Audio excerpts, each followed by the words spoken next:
fuck's sake, this thing's useless. I've already done all of those.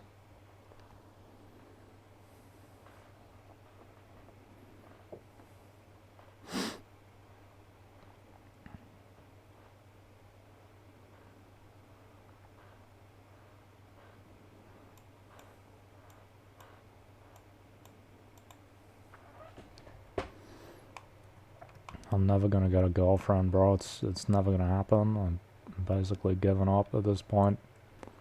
It's never gonna happen. Because sickness is undesirable in men, especially.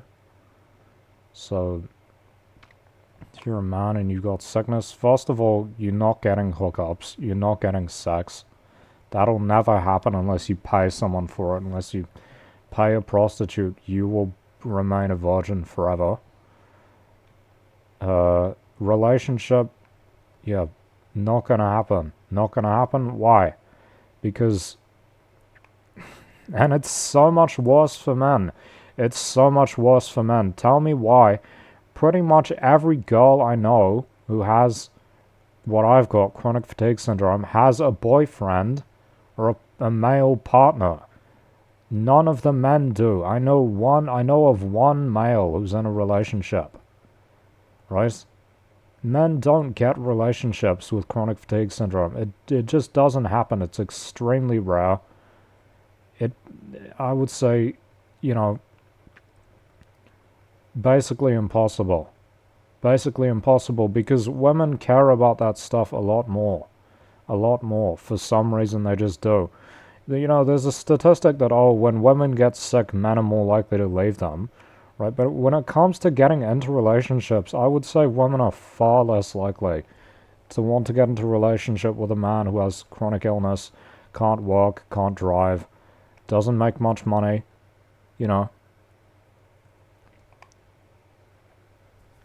Guaranteed, it is far harder for men. I know it's far harder because you can see the reality. None of the men have partners, and all of the women do. That is what I've seen. All the women who post videos and stuff, somehow these people with chronic fatigue syndrome, which limits you to the point of being able to do basically nothing. You've got people who are bedbound, women who are bedbound, who have a boyfriend. How? How do you manage that? And they have sex and stuff. They manage that, which they've said. How do you manage having a boyfriend when all you are able to do is lie in bed all day? And I can't get one. I'm not even that bad, but it will be impossible for me. I've got basically no likes. I got 2 likes. I can't check them because I didn't pay for it.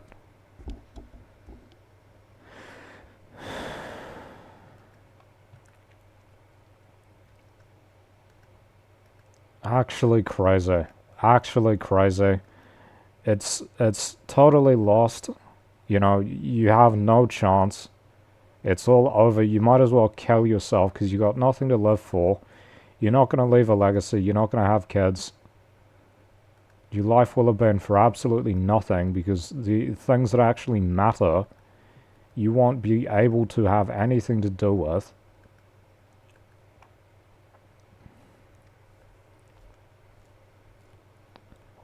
Because you'll never get a partner, and so you'll never have children. Probably won't do anything your entire life. You just spend it wasting time, feeling like shit the entire time. It's just pain, and there's nothing else. There's nothing else. It never gets better. People in society treat you like shit because they know there's something wrong with you. They just don't know what it is, and so they treat you poorly for it. You get marginalized. The only people who don't treat you poorly are the ones paid not to. The average random person, they're not very nice. Especially the women. Especially the women. Women are already not very nice to random men they meet. If you look like you're sick, that to them is like, oh, this person's a bad person, I should treat them poorly, right? And it's automatic, and there's nothing you can do about it. There's literally nothing you can do about it. You can't do anything to change it. It's impossible. Because you can't fix the sickness, and you can't change people's automatic responses to how you're perceived. You look sick, you act in a way that reflects illness. These people automatically think you're a bad person, like you are a mass murderer, rapist, you know, all of these terrible things. That's what they associate with people who look like you. It is as simple as that. It's people who look like you. They think people who look like you are bad people. It is as simple as that. That is the logic that goes through these women's minds. ChatGPT won't say it like that because because it loves to avoid actually blaming anyone for issues. It loves to say both sides bad or no one's at fault. Fuck off. The reality is that the logic in these people's minds, these women's minds, are that any man who looks a certain way is immediately seen as a bad person. Immediately. It has no material basis other than you look at them, they look a certain way. It's like seeing someone who is dark-skinned and thinking they're a criminal. It's the equivalent to the same thing. The same thing, right? And ChatGPT will say things like, "Oh, you sure you don't just have bad posture? Maybe you're giving off bad vibes," or whatever bullshit that fucking women call it these days. It's all the same. It's all the same. This is how they are. This is how they operate. It's not a problem with men because men actually treat you like normal people do, you know? It's specifically young women that have this problem. This problem of automatically thinking there is that you're a bad person and should be treated poorly and avoided. For what? For being sick. As in looking sick. Which you can't do anything about. You can't, I'll just not look sick. How does that work?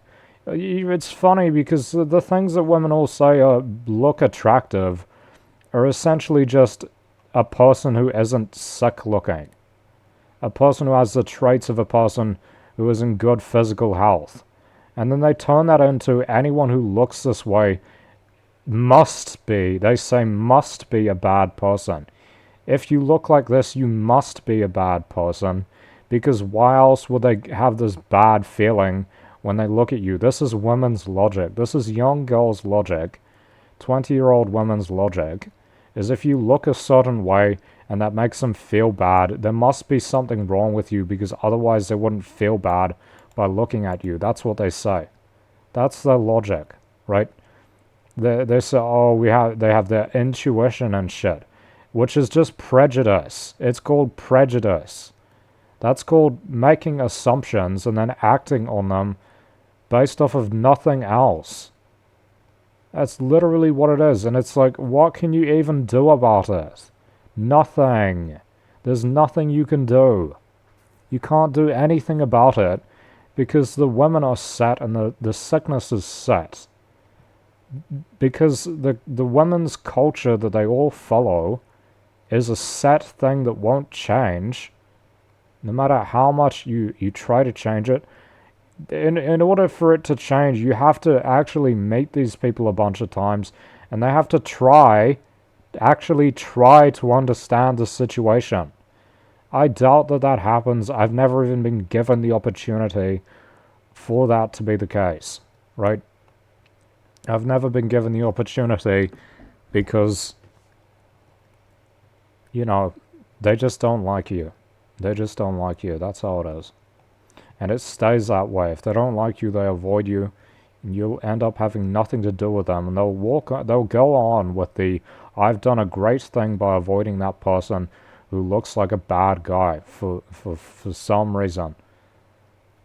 Oh, you look tired. That's a red flag. Oh, you look sickly. That's a red flag. Oh, you look depressed. That's a red flag. Everything is a red flag. It's all red flags. They immediately associate all of these things with violence, criminal, rapist, mass murderer, all of the worst possible things you could think of. That's what they're thinking about when they see someone like this. That is immediately what their mind goes to, because society has taught them to behave this way. Society has taught these women from a young age that a person who looks a certain way is to be associated with these terrible, harmful traits, right? And that's supposed to be just good logic, keeping them safe, you know? That's keeping them safe. It's fucking awful. It's fucking awful, and there's nothing you can do about it. There's nothing you can do about it. You can't change it because the women and the culture won't change, and you can't not be sick, and so you'll never not look sick to other people because they can tell, right? You can put on, and people say, oh, just don't put on a disguise, just be yourself. That's what they don't like. You can put on a disguise and they'll recognize it's fake, and then they'll not like you for recognizing for when the reality comes out, right? The people I see people saying like, oh, people with autism should just be themselves. Actually, the reason why people don't like people with autism is exactly them being themselves, right? Like that is literally where it comes from. It's saying, oh, well, you can't pretend to be someone else. You can't pretend to be someone else, but also being yourself is like hated. What can you do? Nothing. There's nothing you can do. And that's why most people in that situation don't have any friends. That's why men with ME/CFS will never be in relationships. First of all, it's hard to meet people. Second of all, the places where you can meet people, on the street, on dating apps, you will not have success. You won't have success. You won't. It won't happen. It will never happen. As a man, it will never happen. You can't do it. Can't do it. Right? And the people telling you that you can red pill your way out of it, as in you can just improve yourself, no you can't. No you can't. You can't improve your way out of chronic illness. You can't just self-improve your way out of, what is decades and decades of women's culture being built up. And these people have decades of indoctrination into this culture which says, like, first of all, men are bad, and they have to prove to you that they're not. How do they prove that? By seeming healthy. Seeming healthy. The most common trope in, like, media as to whether a man is a bad person or not is, oh, he's unattractive. The mass murderer, rapist, whatever, they push them as always being unattractive, loser, socially marginalized, reject. They look a certain way. They look like trash. They look sick. They look like a person with autism. All these things, right? And so people believe that, even though it's blatantly not true. If you look at a lot of mass murderers and killers are actually attractive people.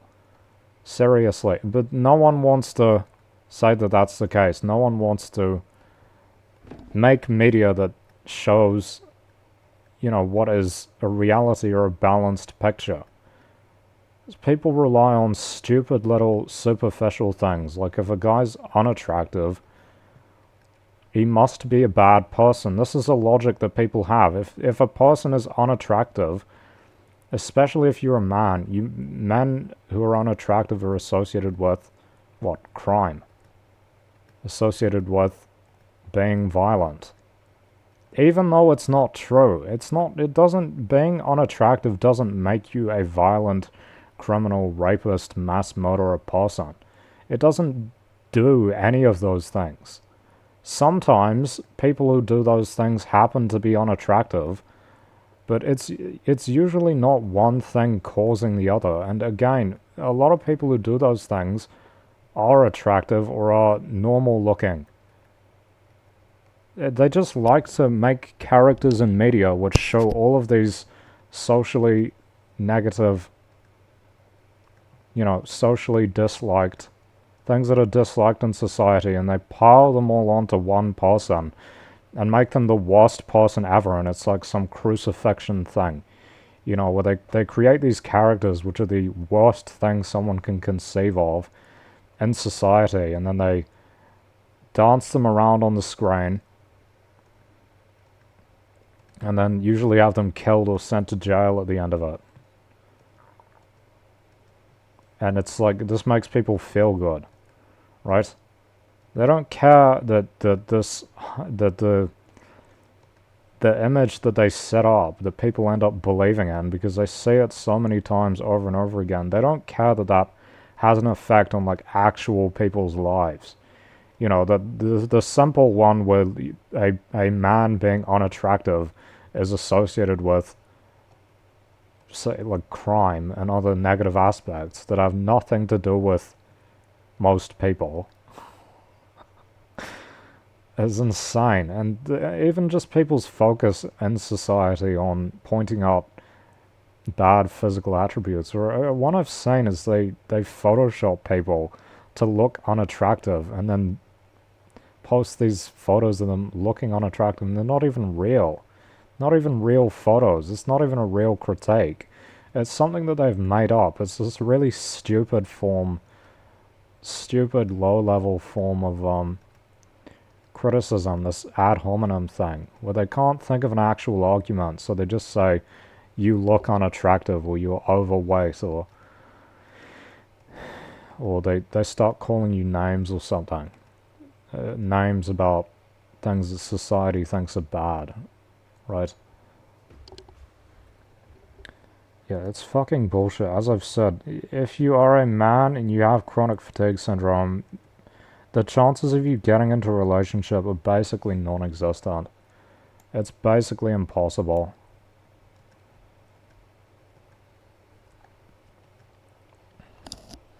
Unless it's like some long distance text only thing, which is like, that's not even worth it. Why would you even bother with that if you're never gonna mate? I don't understand why anyone would want to do that. Probably just ends up being some scammer bot thing in the end. It can't be emphasized enough just how easy it is for the average person as compared to like someone with sickness. Like, it's not at all comparable. Seriously.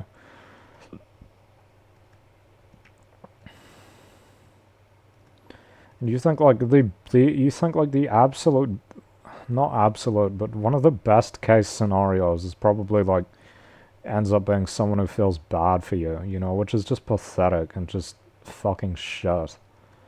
And they end up treating you like a child and all that. And it's like, why would you even want to be in a relationship when it's like that?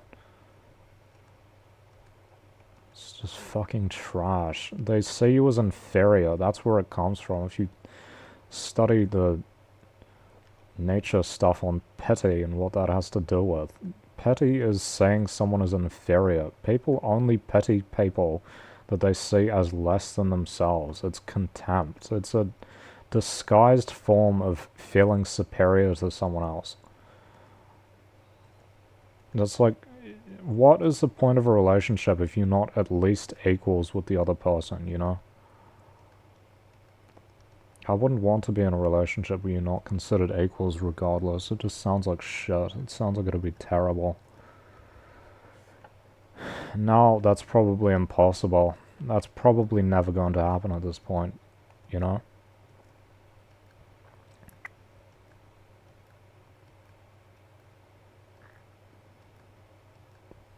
It really kills your life prospects, this sickness. Kills your, yeah, you can't do anything. And day to day is really limited, and then the longer term things like dating and everything associated with that, having kids, going to university, getting a job, driving, which is like that's supposed to be like a low-level thing that you do when you like in your late teen years. I've got none of it. I've been able to do 0 of those things. None of those things. I've got none of them. It's fucking shit. It's because of how limiting this is.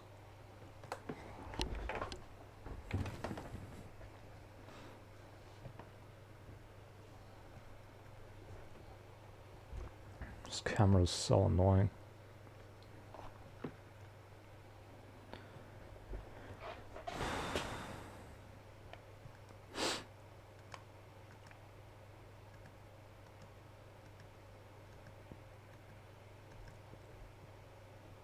I can't imagine it's worse for women because, like, as I've kind of gone over before, like, the male in the relationship, even today, has, like, the emphasis on being able to provide things. And a lot of women judge the man on how useful he is, on, like, the things he's able to do. They'll say this insane kind of stuff. It sounds insane, but it's like, oh yeah, my husband's not very attractive, but look at all this stuff he can do. That's essentially what they don't write that word for word, but when they talk about the guy and what they like about him, it's hardly ever about, oh, he's so attractive. It's more like, oh, I love his job and he does work around the house and, you know, all of these practical things, because that's what men are judged on in today's society by most people, but especially in relationships. It's not just how attractive you are, it's also, oh, what can you do? And they say, oh, well, it's actually not so bad for men then. And, well, no, it is bad if you've got chronic illness and you can't do anything. I'd say you could be attractive, honestly, and having chronic illness, you probably wouldn't get a relationship out of it. You might, but it'd probably be shallow, right? Because the reality is, the majority of women are looking for a guy who can do stuff for them. Like, do things, provide money, be physically able, physically capable, mentally capable, high achieving. You don't even have to be high achieving. You just have to, like, have a job, be able to drive, do stuff around the house and make her feel nice. And, you know, like, go out of your way doing stuff, I guess. It's all about what can you do. And then I don't think it's the same for women. I don't think men are, like, demanding in the application, women need to do this and this and this and check these boxes. It seems like all the women have to do is, like, be there, look, like, I guess, attractive-ish, which is optional, and I don't know if sex is a requirement for most guys, but that's probably, like, one extra thing. Because there's clearly a what do you call it? There's clearly, like, a conflict there, or a contradiction between, like, a disconnect between the male and female experience with chronic fatigue syndrome. If so many of the women have partners and, like, none of the men do, how does that work? And it's not like they're not people with the same sickness getting together. The women are getting with physically able men, right?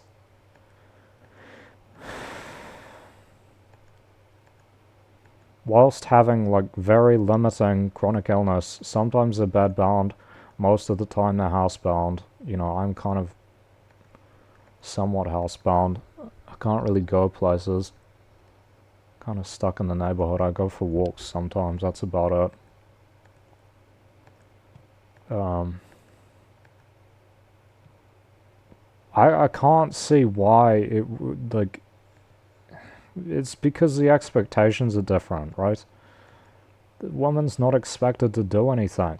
In the past, you see in the past, there was the, oh, you gotta cook, oh, you gotta clean, you know, you gotta raise the kids, have children, raise the kids. That's all optional these days. The men's stuff's not optional, and it's still not optional. Why did the women's rights and stuff progressed? And they've decided that it's all optional now for the women, which is fine. I think that's fair. And they're allowed to, like, obviously have their own jobs and all their independence and stuff. But the requirements of women for men haven't changed at all. They're basically the same as they've always been, which is, you know, work, bring in money, and, you know, be physically able. That sort of thing. If you're not like that, you will not get into a relationship. They won't even give you a chance. I know it. They don't even give you a chance. I don't know how it would work anyway. It's so fucked.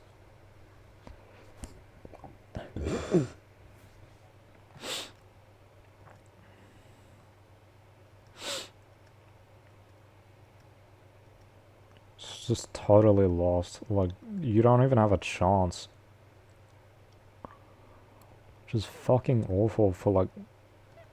what I would say is, for a lot of people, one of the most important aspects of life. For me, it's, like, always been one of, if not the most important things, and now it's like, I don't even have a chance.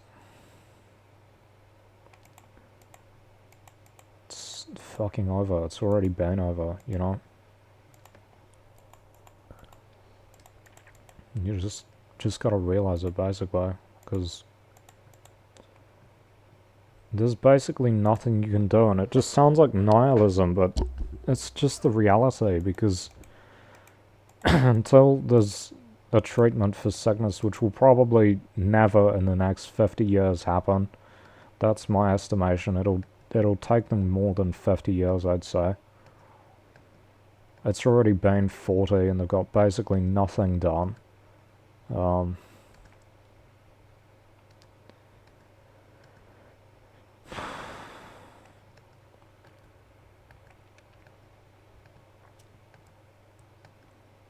Yeah, that's not gonna happen, so you kind of have to give up. Which I don't want to. You know, I don't want to give up. I'd rather, like, not have to do that and have a chance, but it's just not the reality.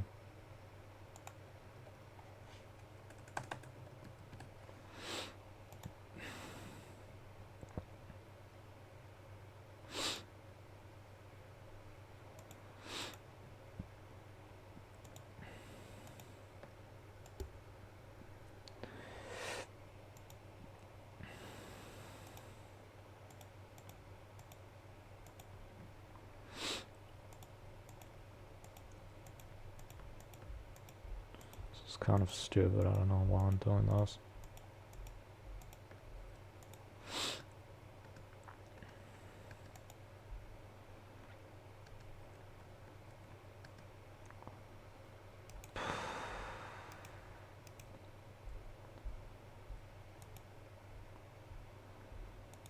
You get marginalized in society. It's like people just don't like you a lot, and the only people you end up having any kind of interactions with a lot of the time are not good people, because you end up running out of options. You, like, go online. Online's just full of a lot of not great people. That's my experience. Full of a lot of people with not they're not good people. Abusive and stuff. And they want to manipulate you and all that.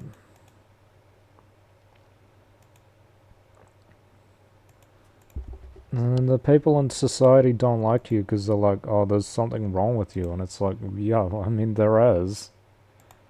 You don't care to figure out why, though. No one does. No one wants to figure out why. They just want to say, oh, I think you're a bit weird. So I don't like you. Right?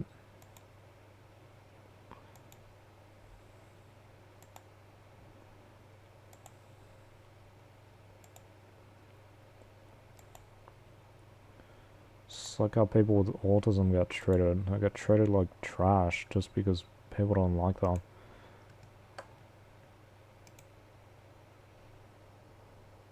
People don't like the way that they act. Right? It's similar because sickness forces you to act a certain way. You look a certain way. And people automatically say, oh, well, that's a bad thing. There's basically nothing you can do about it.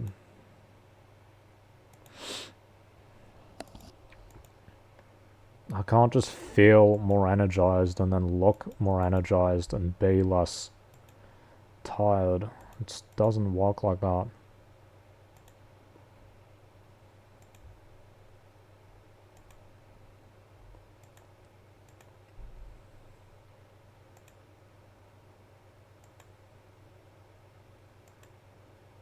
And it's like, yeah, I've got like bad impressions. I expect things to go badly because they basically always do. I expect bad things to happen because so many of my experiences are bad ones, and things have frequently led to. It seems like whatever I do, I get terrible outcomes. It's either. It's usually either neutral or bad. Like, stuff just goes poorly for me a lot of the time.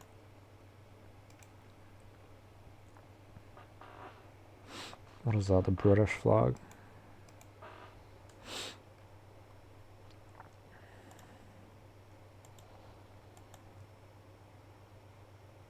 Damn. I should have saved the job so I could respawn it. That was stupid.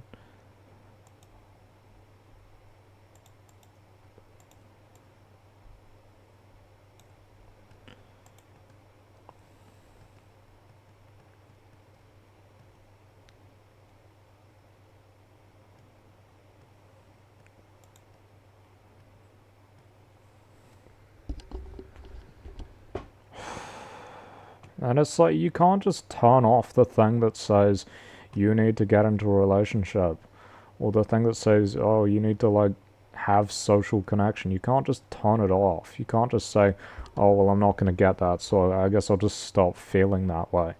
It doesn't stop. You don't stop feeling like that because you just choose to think differently. You go through some psychological bullshit that makes that not as important. It doesn't work like that. It's a biological need. It's not just something you get to choose for yourself. It's something that is that way whether you like it or not. You don't just get to choose, oh, I think I'll decide that I want to get into a relationship. Or I think I'll feel the need for human connection. Or intimacy. Or group belonging. You know, a sense of belonging. Whatever. You can't just turn that off.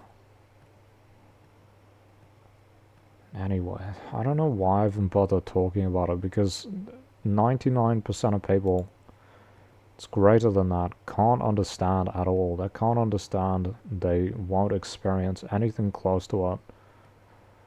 It's just basically just words to them with no material memory. Nothing to relate to. You can't relate to it, honestly.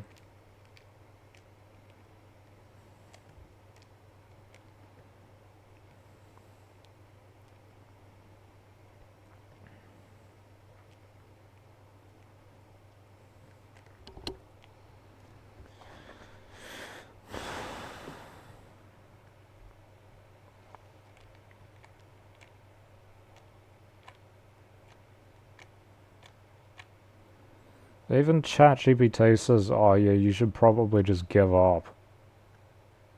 That's like this fucking AI, which is usually like always so fucking positive and shit all the time. It's like, oh, you should probably just give up because it's not gonna happen. That's what it says. It says, oh yeah, you probably won't get into a relationship with chronic fatigue syndrome. It's probably not gonna happen. That's what it says. That's what ChatGPT says. I've asked it multiple times. It always says the same things. It's like impossible, basically. And that like the only avenues that it recommends are like, I can't do that shit. So yeah, that's not gonna happen.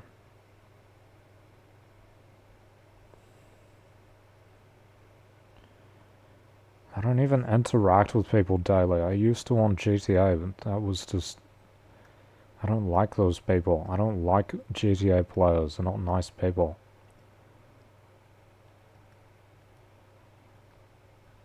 Game attracts a certain group of people that are just not very good. Not very reasonable. They don't reason. They just say shit because it feels good, and they don't actually make reasoned arguments or anything. You try to talk to them about important stuff, like, oh, I got this sickness, and they'll say, oh, you can just push through it, bro. Oh, that's not even real. Literally. This literally, that's not just the man, I'm doing the fucking stupid male accent. But, uh, it's not just the men, the women are like that as well. And the manipulative, which is even worse. They lead guys on for attention because they like the attention. They pretend like, oh, maybe she likes you, and then she says, no, I don't. Go away. Leave me alone. I don't want to be friends anymore. That's what they do. They lead you on with the impression that they like you. And then they turn around and say, when you try to move it forward, they turn around and they say, leave me alone, I don't like you anymore.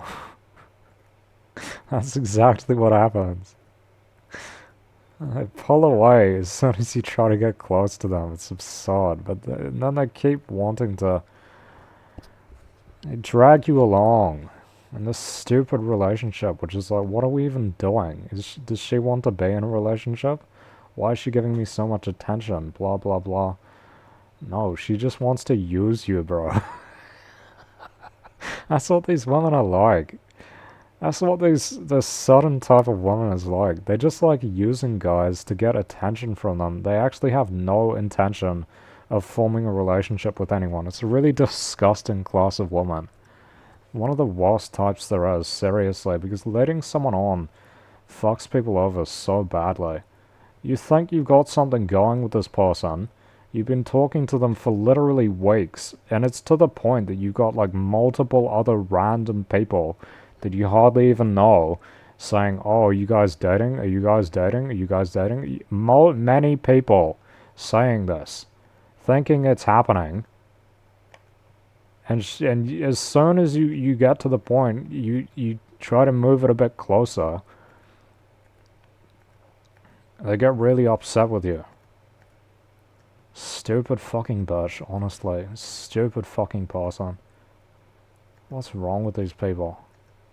That's not the first time it's happened. That's not the first time. They're obsessed with attention. It's insane.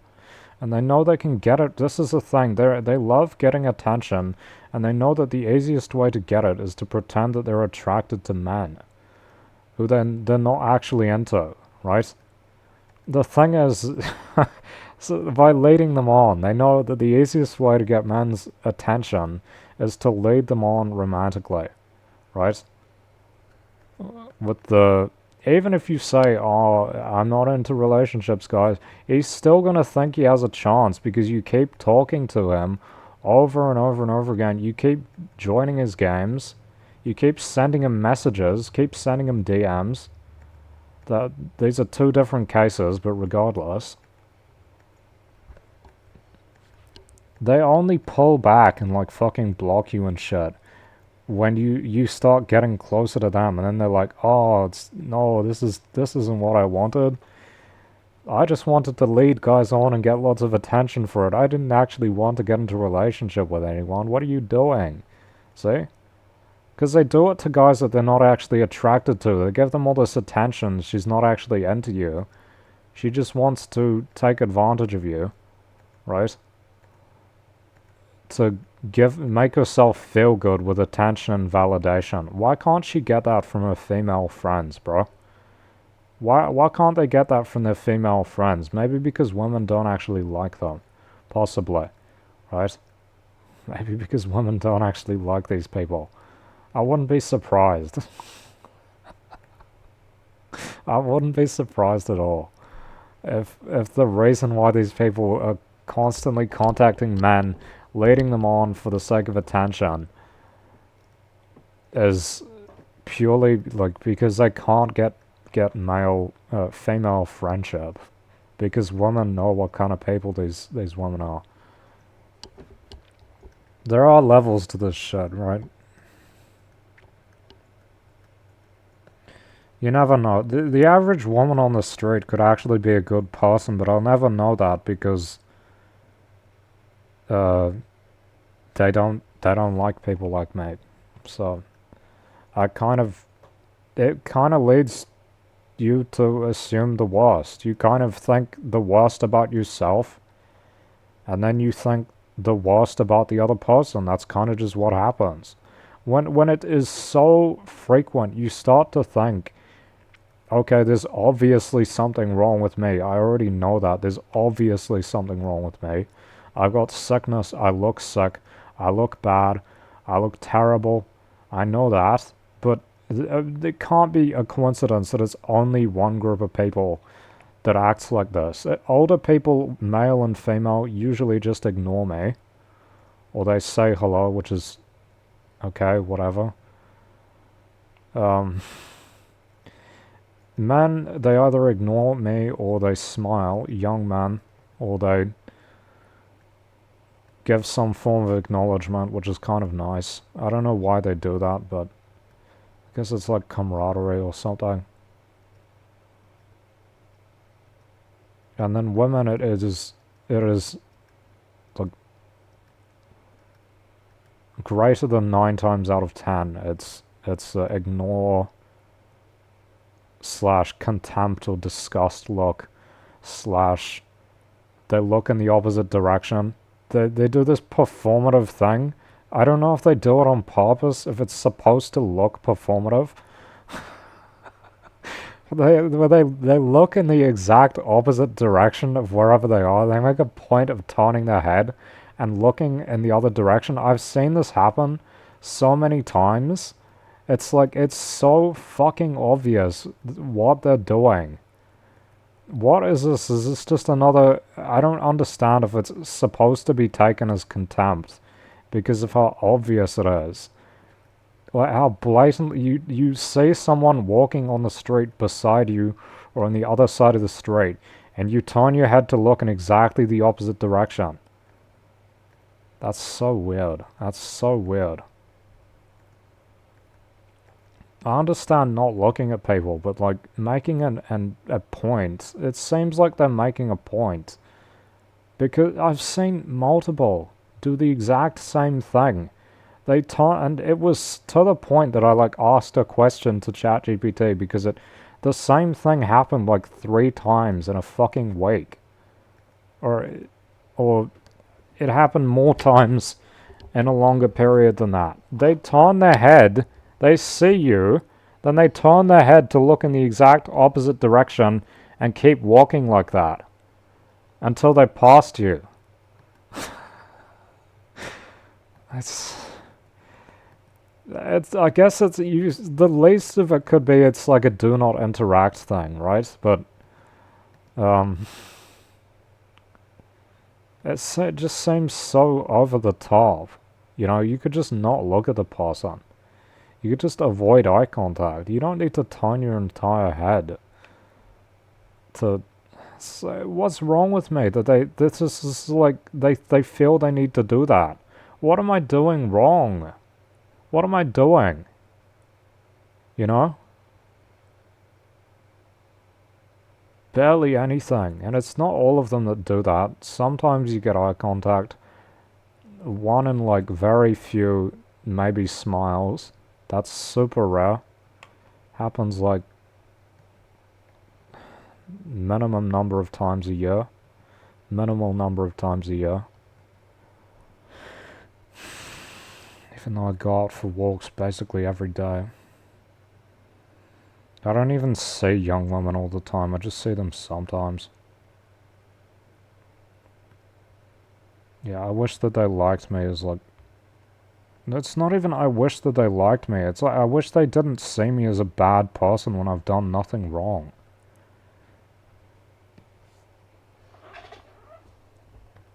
They don't have to like me, you could just, like... I don't think that the men like me for no reason, right? Some of them. I get a lot of smiles and a lot of like, maybe like a hand wave. Can't really see my face. Smiles, like a hand wave. Sometimes if they're on a... Some people like beep their horn and stuff. It's like they know me or something. I don't know them though. Right? I think they're just being friendly.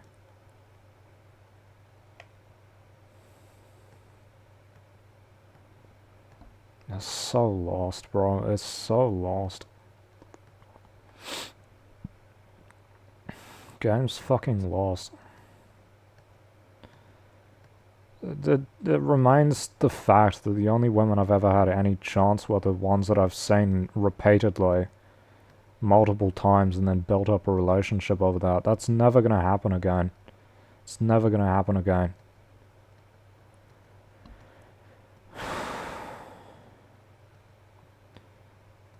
They're not gonna like me, they're gonna think I'm pathetic, they're gonna think I'm a loser. All of those things are true. By society's standard, all of those things are true. They're gonna think I'm a bad person because... You know, everything I've been through, it kind of leads me to not value what society values very much because I think it's just worthless. I think it's meaningless. You can't, I know, when you get sick, you can't rely on that shit to keep going. You can't.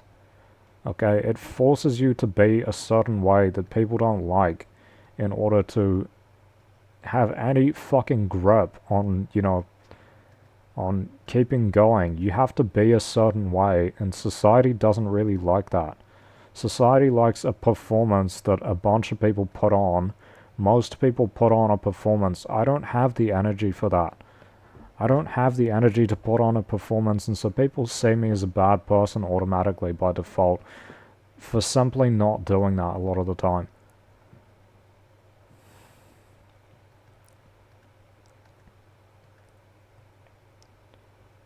I hate this fucking life, it's so bad.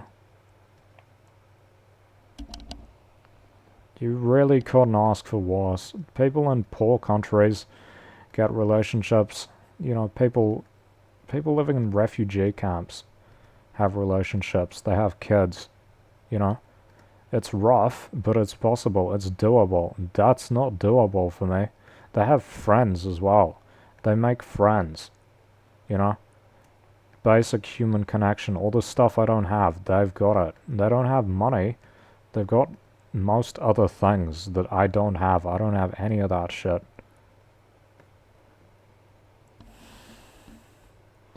And the fact is, as I've like, they're in a temporary situation. If you fix these few material issues, which are easy fixes actually, if you just give them money and a place to live, that fixes basically everything for them. You know, that's really all they're lacking is money and a place to live. You give me money and a place to live, I've already got that. It doesn't make a difference to me, really. It just makes it less worse. If I didn't have money and a place to live, I'd probably just be dead, honestly. Probably it'd just be over, you know? People think, I see these, like, people talking about, like, misogynists and shit, and they say, like, oh, they're just self-pitying, blah, blah, blah. I don't think that's my situation. I don't think I'm just pitying myself. I think honestly there's really basically nothing I can do about it. It's kind of just lost. Like, it's kind of just over, and there's really basically nothing I can do. I asked ChatGPT that's supposed to be so wise and is supposed to know all these things, what can I do? And it says nothing. All you can do for ME/CFS is pacing. What is pacing? Pacing is just not doing stuff. Pacing is just doing not anything and hoping that it'll make you better, and it doesn't.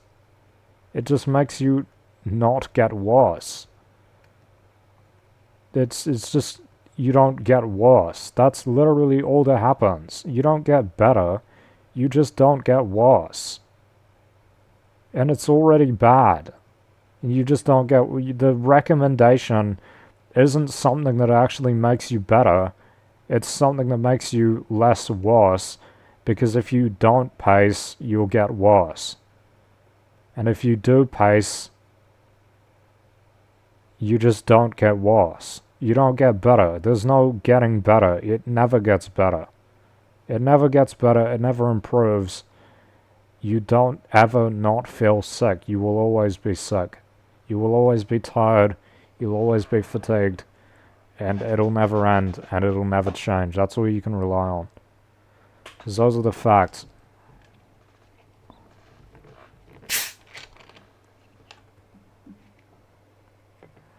Sounds pointless to talk about it, honestly. I only talk about it because nobody listens. Nobody listens, nobody cares. So I just keep saying it, maybe someone will.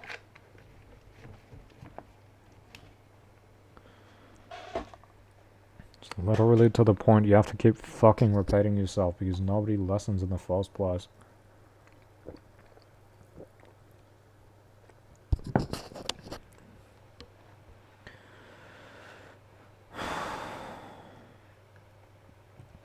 I think about all the stuff that I've lost. I had so many chances with girls when I was younger. Wasn't allowed to do anything because I was in religious schools, strict parents. Everyone had strict parents. Wasn't allowed to be anyone's... No one was allowed to do boyfriend, girlfriend. Then I get sick. And the girl I like leaves in the same year. I got sick, and then the next month school started and the girl I liked wasn't there. She just left. She went to university a year early.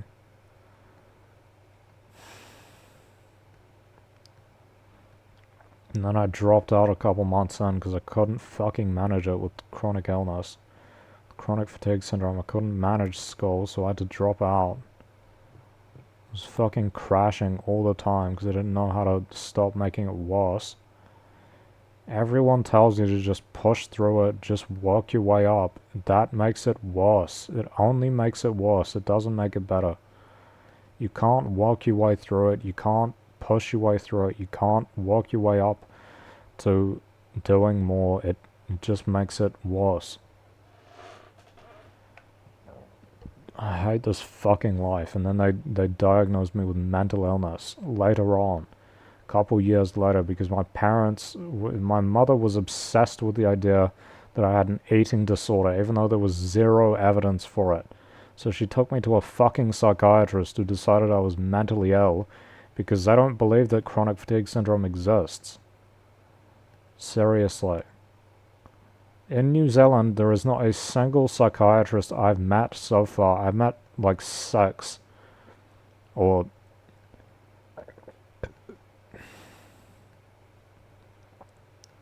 I've met 5, and every single one of them has said that chronic fatigue syndrome doesn't exist, and the symptoms of it that I have are just symptoms of mental illness. They're just delusions. That's what they've said.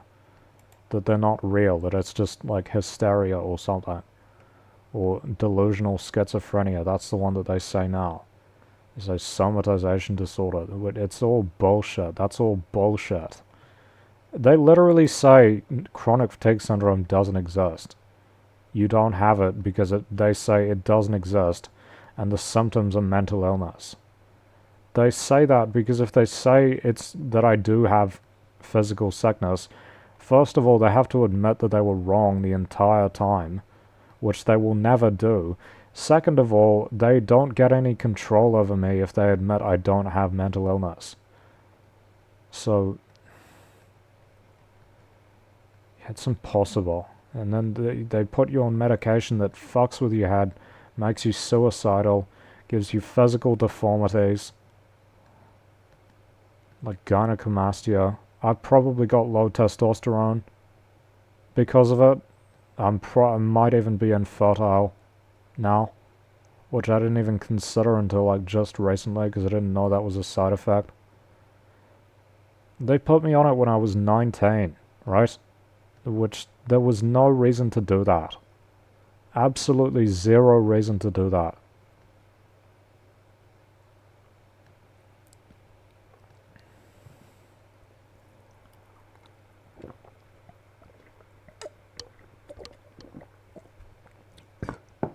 I literally I didn't even do anything. I was just sick, with chronic fatigue syndrome being worse. And so I was like staying in my room with the lights off because it was like I had light sensitivity, which is a symptom when you get into these crashes. If you push yourself too hard, you crash really badly. That's a symptom, and I was really stressed at the time and all that. And they decided, oh no, we're sending you to the mental hospital. Get in the car or the police will come and get you. That's literally what happened one morning, one random morning. The psychiatrist turned up at the house and walked into my fucking bedroom while I was asleep with the lights off and said to me, "You getting in the car that's coming soon with these security people or the police are going to come and get you." I hadn't even done anything. I literally hadn't done a fucking thing. And I thought, this is absolute bullshit. And I thought, when we go to the court is gonna say this is bullshit, right? The court is gonna obviously think that this is bullshit and this is insane. And I obviously don't have fucking schizophrenia like they've diagnosed me with, which I had no symptoms for. And what did the court? The court just went with what the psychiatrist said. That's all they've ever fucking done. That's all the family court is good for. That is all they do. All the family court ever does is go with what the psychiatrist says, and they don't do anything else. They don't listen to you. They don't care what you have to say. They don't listen to your lawyer. They don't care what your lawyer has to say. They only listen to the psychiatrist and no one else, and the psychiatrist makes a bunch of shit up and lies to the judge. They fucking lie to the judge. They tell lies to get the judge as like evidence. Their evidence is just them lying. And then the judge grants it, and the judge says, you're forced to be on this for 6 months. Last time I went, it was a year. So a whole year with no reviews. Right? Because, we don't need to review it for another year. Because they just don't want to. He didn't even ask me a question last time. I didn't even get to speak.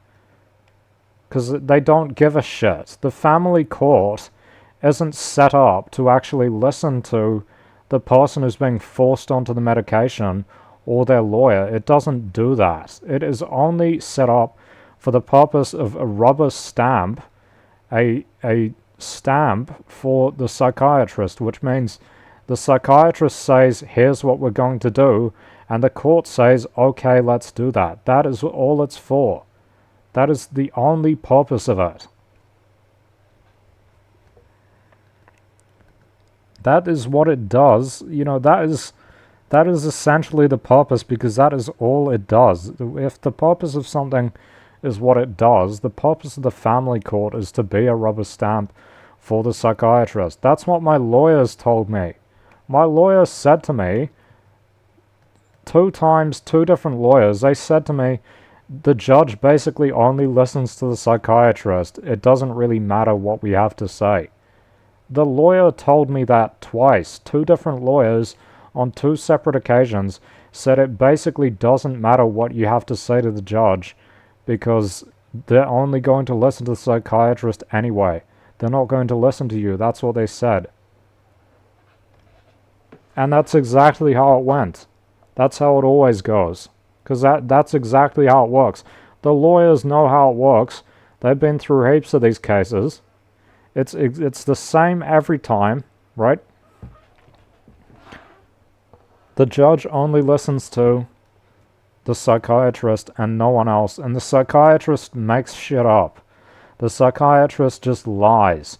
Just says a whole bunch of bullshit about, oh, this is mental illness, and this is mental illness, and this is a sign of mental illness, and we need to keep them on it forever. We need to keep them on it and keep them on it forever.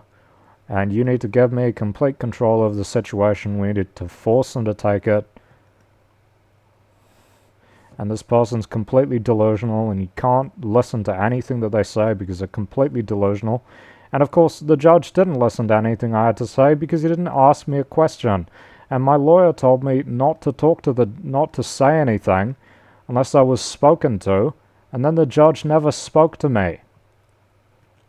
So I didn't get the opportunity to say anything at all. And it wouldn't have mattered anyway because they don't give a shit. They don't give a fucking shit about what the person with the sickness has to say. It's all bullshit. You wonder why. Oh, I wonder why this guy wants to fucking kill himself. I wonder why this guy wants to be fucking dead. Because it's all fucking rigged. It's all rigged. Every fucking aspect of society is totally rigged against people like me. It's impossible to get out of. You can't win. You can't win. You can't get out of it. They force you to lose over and over and over again to make themselves feel better. That's what they do. That's how it is. It is impossible to get out of.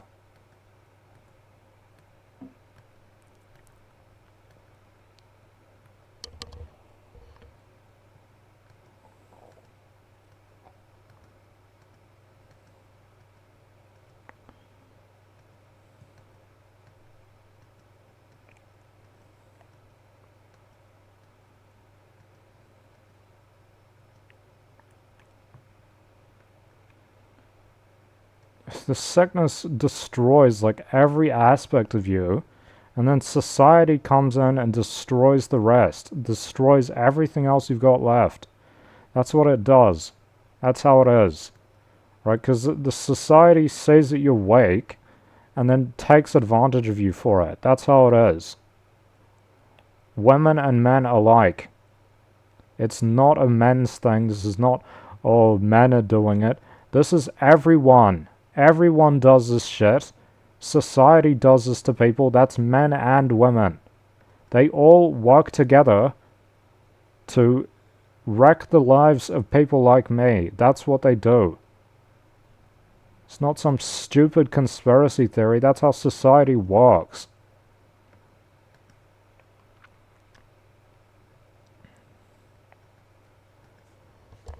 They wreck your fucking lives. And my parents had a massive effect on how that went, because they're the ones that took me to the psychiatrist, forced a diagnosis, and they're the ones who sent me to the mental hospital multiple times after that. They decided this was what they wanted, and the New Zealand healthcare system gave it to them. The New Zealand mental health system gave them what they wanted. That's exactly how it went. They decided on an outcome, and the New Zealand mental health system gave them that outcome. It wasn't, oh, let's look for evidence. They didn't have to look for evidence because the psychiatrists make their own evidence. That is literally how psychiatry works. They make their own evidence. They make it up. They take random things and decide that they are symptoms of mental illness. That's how it works. That is exactly how psychiatry works. That's what they do. That's how they operate as a profession. When they're diagnosing someone with a mental illness, they take random things related to that person and put them into this mold. They slot them into this thing, this questionnaire. You know, they make the person's life and random things about them fit into this diagnostic criteria and then diagnose them with mental illness. That's what they do. That is literally what they do.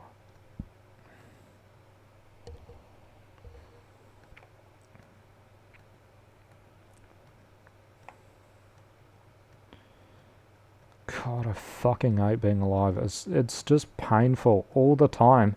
And it gets worse all the time. Every year it's worse. Every year it's worse. The only year after I got sick that was better than the year before it was the year that I was able to go off of the medication because they didn't have the right to be forcing me onto it. So I said, I'm not taking it anymore. That was the only year that was better than the year before it, literally.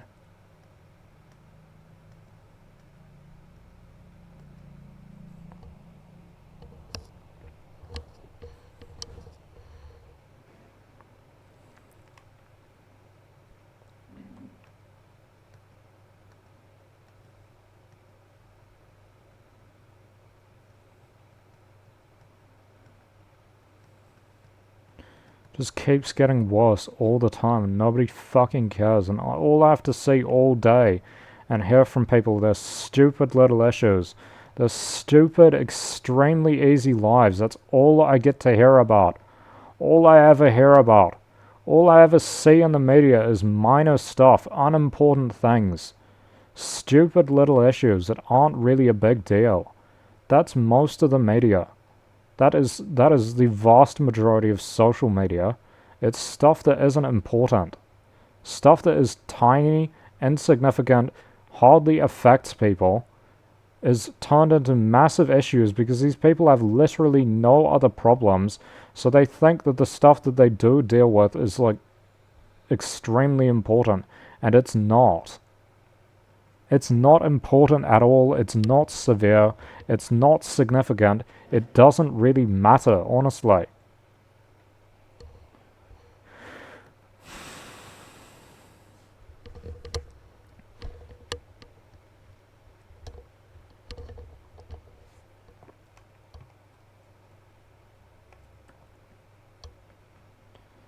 I fucking hate being alive. It's just pain and nothing else. There's nothing to live for. There isn't anything. If you're in the situation I'm in, which no one is, no one's in my situation. I'm the only fucking person in this situation at all. Because it's an insane situation to be in and it's complete bullshit. I'm the only person who has to deal with this shit. All of this shit at once. There's no one else having to deal with all of it.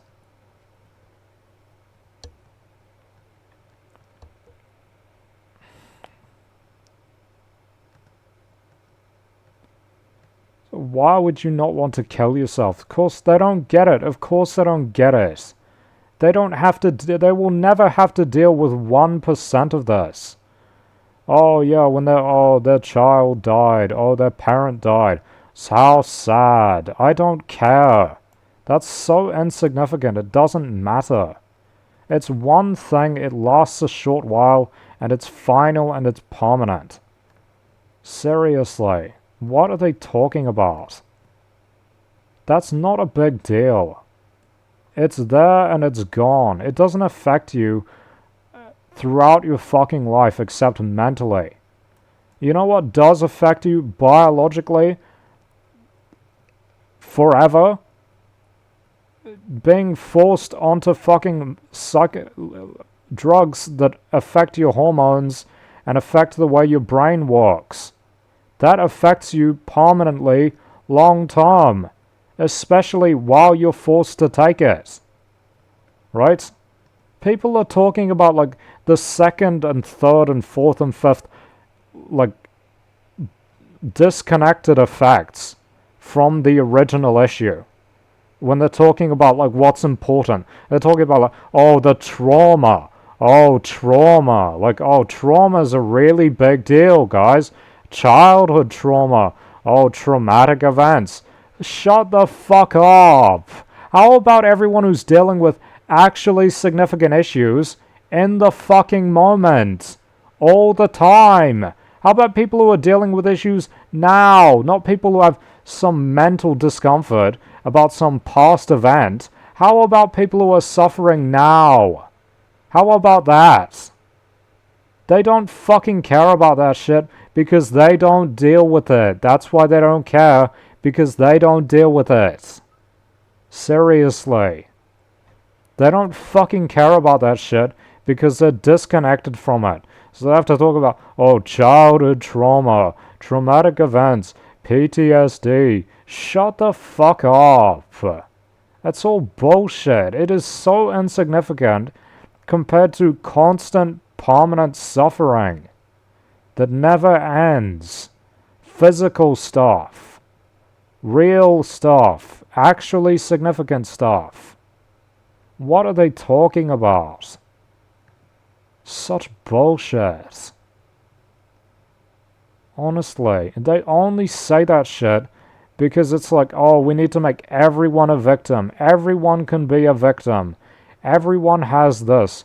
Everyone can be a victim. We can sell courses to everyone. That's democracy, bro. That's what democracy does. This democracy thing where they say whatever appeals to the majority is the most important instead of what is actually the most significant and most severe and most painful and causes the most suffering.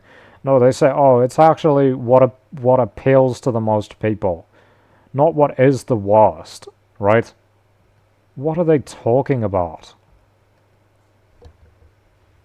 You live a life and you fucking get over it, honestly. It's actually insane. It's actually insane. These are purely mental issues. Purely mental. Purely psychological. I'm not talking about that. I'm talking about physical issues. I'm talking about things that you can actually fucking feel in your body. You know?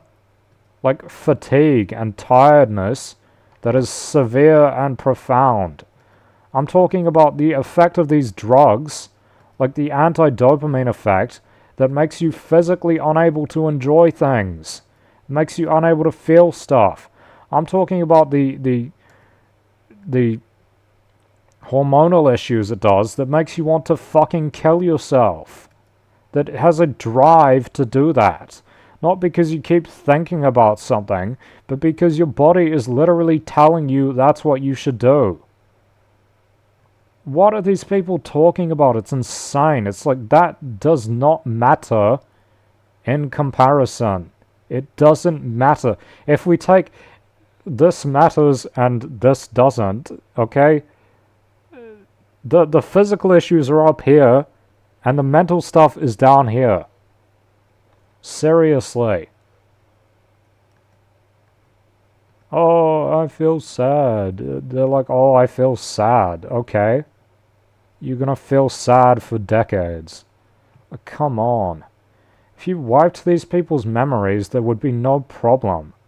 And they say these stupid-ass lies like, oh, trauma stores itself in the body. No, it doesn't. It's in the mind. It's psychological. They're literally they're doing everything for this shit to make it like everyone is a victim. Every single person is a victim all the time. And then downplaying like people who actually suffer. It's to the point where they're saying like these mental things have physical, oh, but there's actually a physical evidence, there's a physical this and that of a mental issue. It does not. Does not. It's purely mental. It's purely psychological. If you stop thinking about it, or if you find some new logic of thinking about it, you wouldn't feel bad about it anymore. Like, what are they talking about? What are you talking about?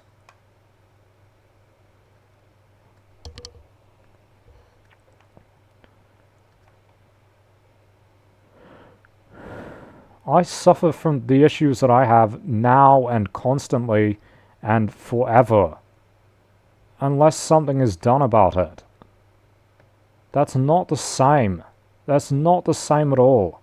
It is not physical for these people, and they pretend that it is. They pretend that it's equally important, and it's not. It isn't. It isn't. What are they talking about? No, it's not. It's not as important. It doesn't matter as much. It isn't significant, and it doesn't have as wide-ranging effects. Seriously. People are literally just lying. It's a lie. This is a lie that they tell people. They lie about it. They've done this fucking lie where they say trauma is as bad as physical injuries. It's not. Traumatic events have as bad effects on people as physical sicknesses. No, they don't. No, they don't. They don't. They just do not. That's the reality. The reality is that they don't.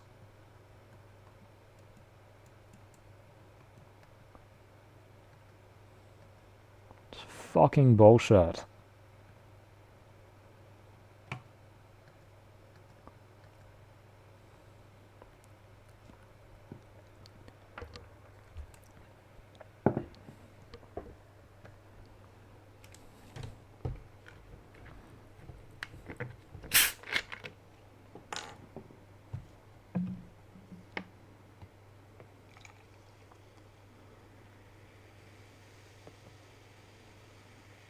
The entire purpose of that is so that they can say, oh, everyone's got their problems, everyone's got issues, everyone suffers, everyone struggles. Fucking bullshit. Fucking bullshit. No, they don't.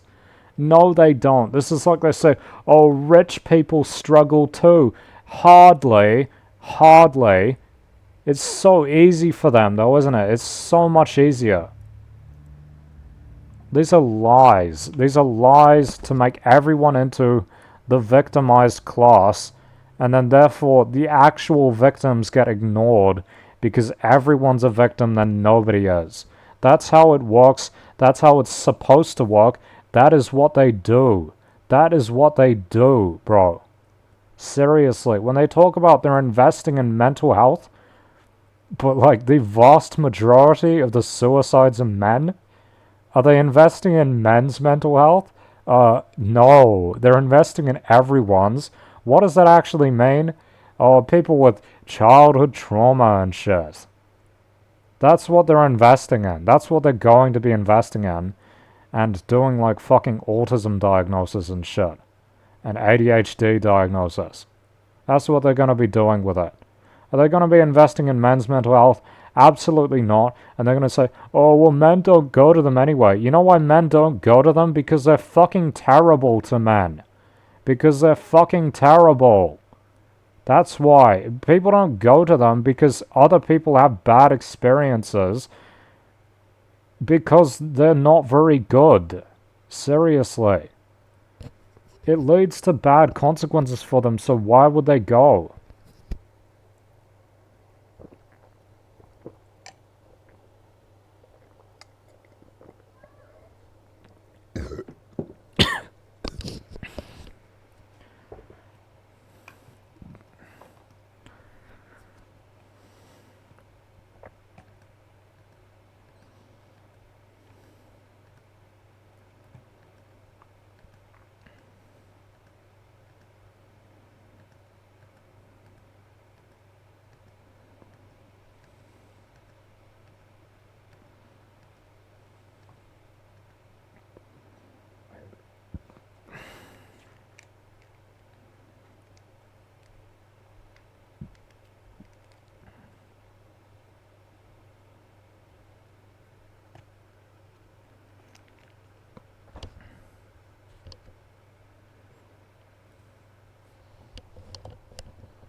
Yeah, they're spending money on mental health for the bourgeoisie. That's who they're spending it on.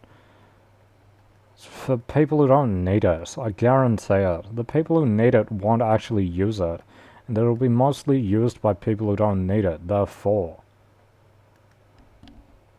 People who don't need it very much, at least.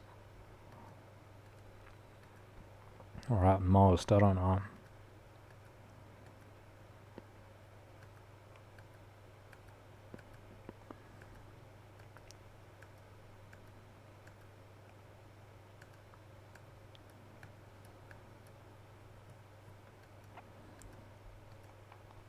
Situation is absolutely fucked. Psychiatry hires the worst people available. I swear, it's like they have like a fucking checklist of like bad qualities a person must have before they can become a psychiatrist. You have to fit this, and this bad quality, or some combination of them, because they're all fucking terrible people. Every one I've met has been a fucking terrible person. I've been amongst the worst people I've ever met. It attracts those kinds of people. The work does. Terrible field.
Psychiatrists are insane, bro.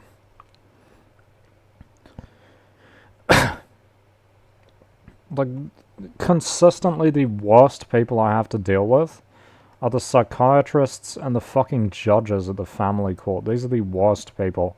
Because they have all this authority, but they are consistently terrible people who make stupid, bad decisions because they're fucking retarded. And are operating on bullshit logic.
I hate these fucking people. I'd wipe all of them off the earth if I was given the chance.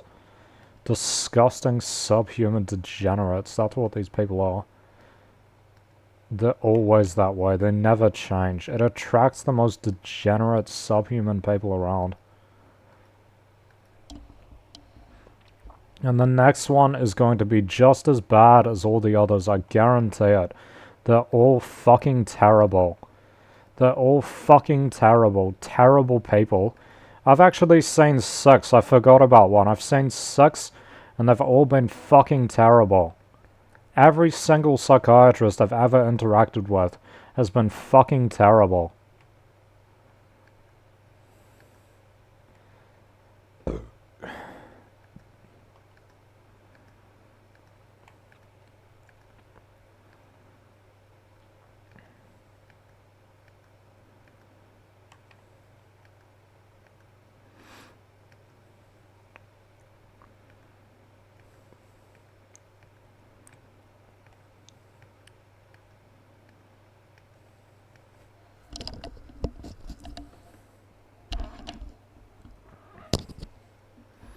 And they make you wait a week.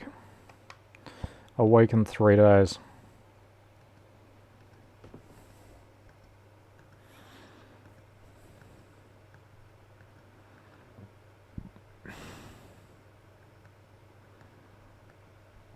It's like, what am I even fucking living for, bro? This is insane. It is so fucking rigged. I've got things that I can't change coming up against things which society won't change.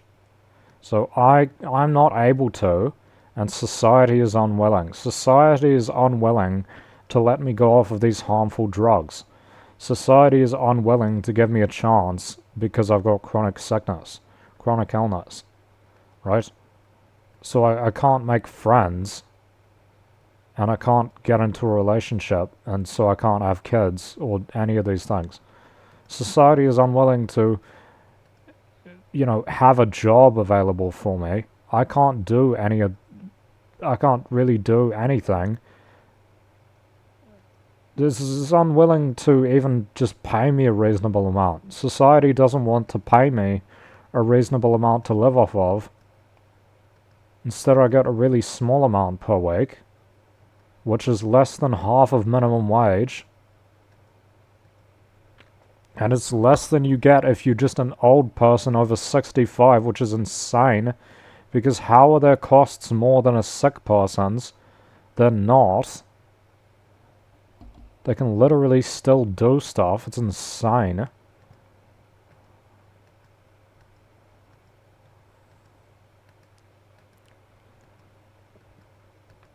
Fucking hate this life. It's bullshit. It's bullshit. Society punishes me for things that I didn't cause and I can't change. It's fucking awful. And those things are painful and cause me suffering. So I'm being punished for something which I didn't cause, I can't fix, and is inherently harmful towards me already, and society punishes me for having that.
People lie to you and say that you can change this stuff. No, you can't. No, you can't. How can I change any of this? How can I change any of these things? I can't. I can't change any of it. It's a fundamental.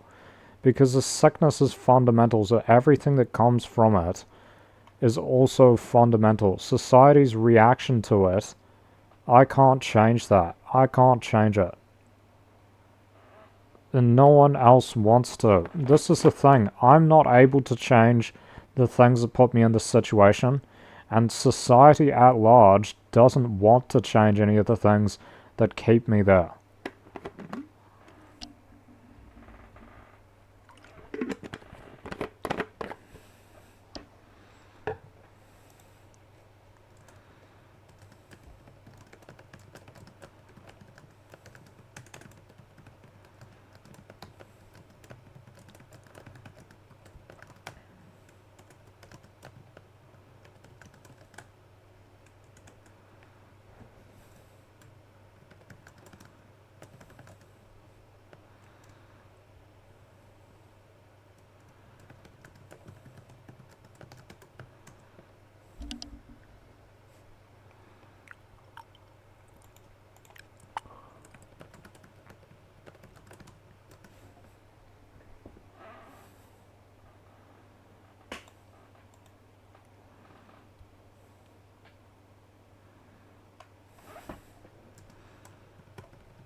So I'm unable to change these things, and society is unwilling to.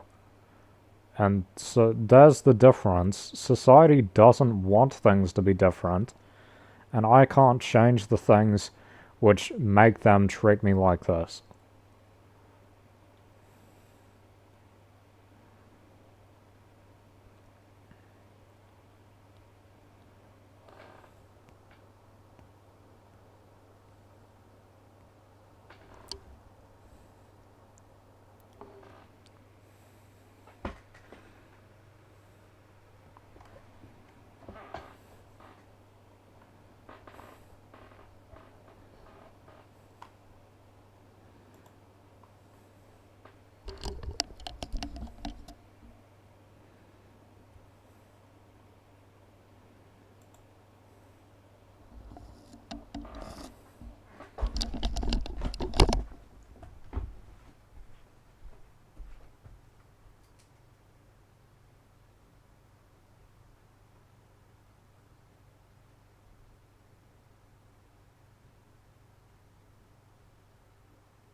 That is like impossible. I can't do anything about that.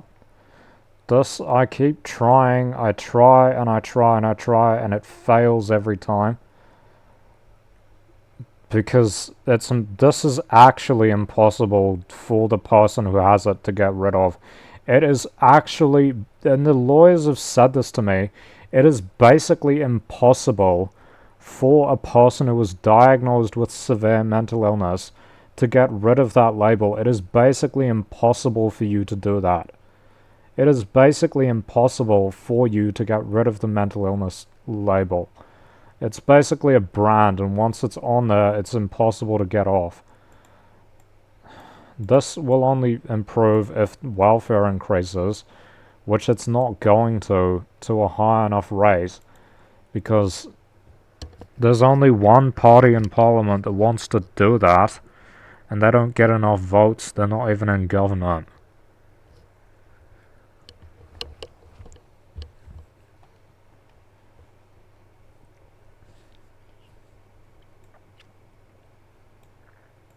This isn't gonna happen because I got nowhere to make them. It's simple as.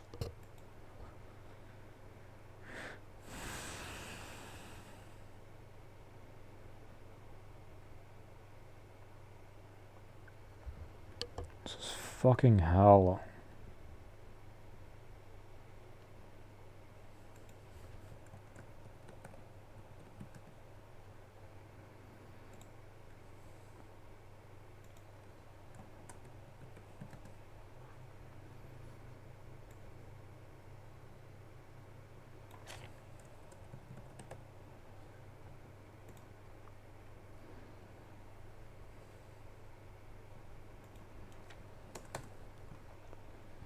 The only alternative to my current living situation is state housing, which has a list of like 20,000 people on it. Or mental illness housing, which I don't want to fucking do because it's mental illness housing. Why would I want to go into that? Or there's flatting, which is fucking terrible for people with sickness. Because I expect you to socialize and all that shit.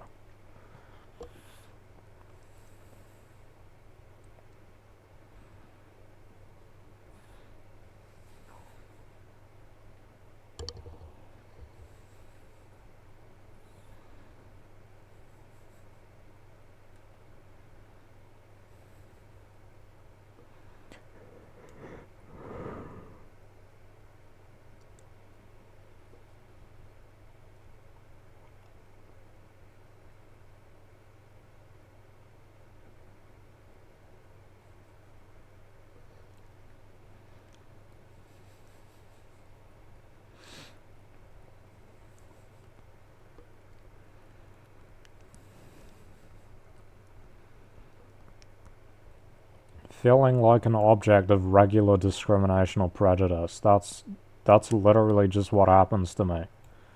I am an object of regular discrimination and prejudice.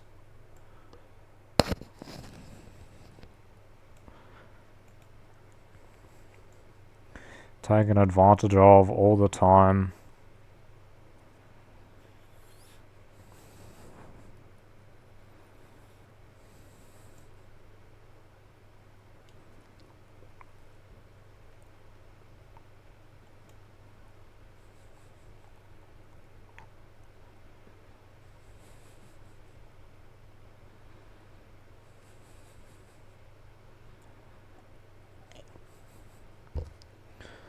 Fucking impossible to get out of. I'm trying to fix the issues, which I can't do because none of the factors that cause them is able to change.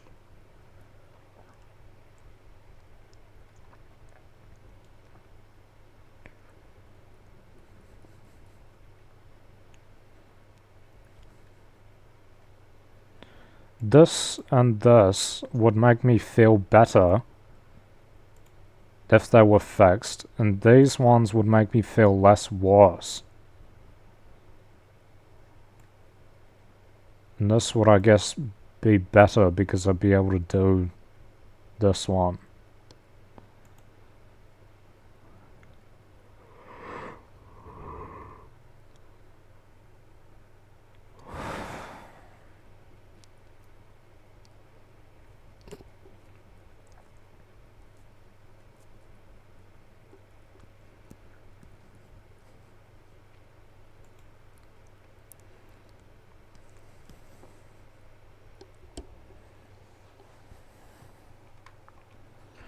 People treat me so fucking badly for shit that I haven't caused, that isn't my fault. And I get real material consequences. They are force drugging me with harmful mental illness drugs because of chronic fatigue syndrome, which they say is a mental illness. That's literally what they do. They say your symptoms of chronic fatigue syndrome are mental illness. That's what they say. And then they forcibly drug me on this terrible medication. This terrible medication that is really fucking harmful.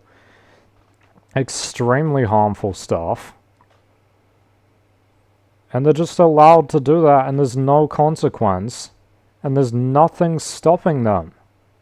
There's literally nothing stopping them. There is nothing you can do if you have actual sickness to prove to them that you don't need it anymore. It is impossible. What you have real physical illness, and they misdiagnose it as mental illness. Then the real physical illness never gets better because it doesn't. There's no treatment for it. And so they say, oh, you just have permanent mental illness, which is never going to get better. So you always have to be on these drugs, which make you way, way, way worse. And they don't give a shit that it makes you worse, because they don't care. It doesn't matter to them. The whole thing is this big fucking delusion that they're obsessed with. They're obsessed with this big fucking delusion. The delusion, the delusional thinking is in the minds of these psychiatrists, literally. The psychiatrists are literally the delusional ones who are obsessed with this mental illness that isn't fucking there. It's not there. There is no mental illness. I don't have mental illness, aside from the side effects of the medication that they've put me on that makes me fucking depressed and want to kill myself. That's what's causing the issues. It's extremely obvious that that's the cause of the only issues that I have. And the rest of it is physical sickness which they can't treat or cure. Because there is no treatment or cure. It's impossible.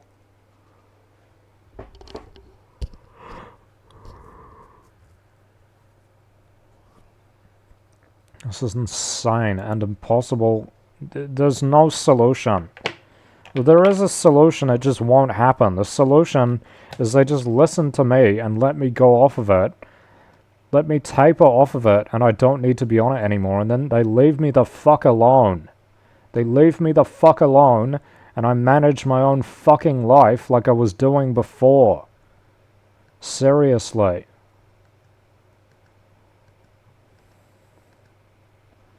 The rest of the issues, I don't even know what you're supposed to do about that.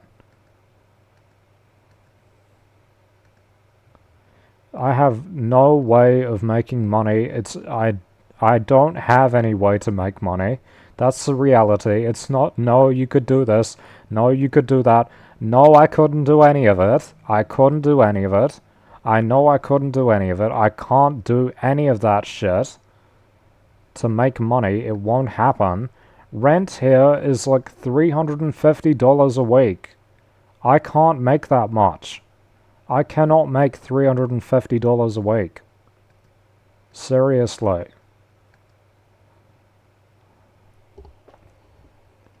That's for a single studio apartment, a tiny studio apartment, $350 a week.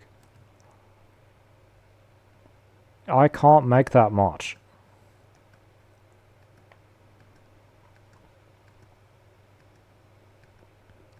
This life is just fucking torture, and I know when I go and see the new psychiatrist, it's going to be fucking awful because it's always fucking terrible. It's always fucking terrible. It always has been, and it always will be. They're designed to be like that. These people are designed to be fucking terrible. It's by design. They're supposed to be fucking terrible.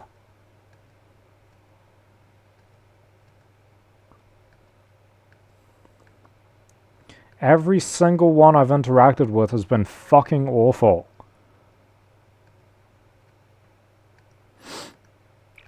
And it doesn't matter that when you look at the fucking diagnosis, at the symptoms that of the condition, you can look them up online. What are the symptoms of this condition? I don't have it. I don't fucking have it.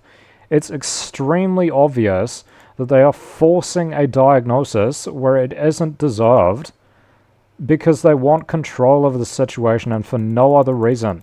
That is the only reason why they're doing that. The only reason why they are saying that I've got it is to force control of the situation. That is the only reason. It is not because I actually have it. It is not because the symptoms that I have of actual physical sickness match the condition. They don't. They never have and they never will. It is because they want to force a diagnosis that gives them control over me and the situation related to me, where they can force me to take drugs that make me feel fucking terrible. That is the point. That is the entire point, is you get to control the person, force them to take drugs, send a guy around to interview you and ask you all these questions all the time, right? That is the entire purpose. That is the point. That is all they're there to do. They like the sense and feeling of control. If they say you don't have mental illness, they don't get that feeling of control.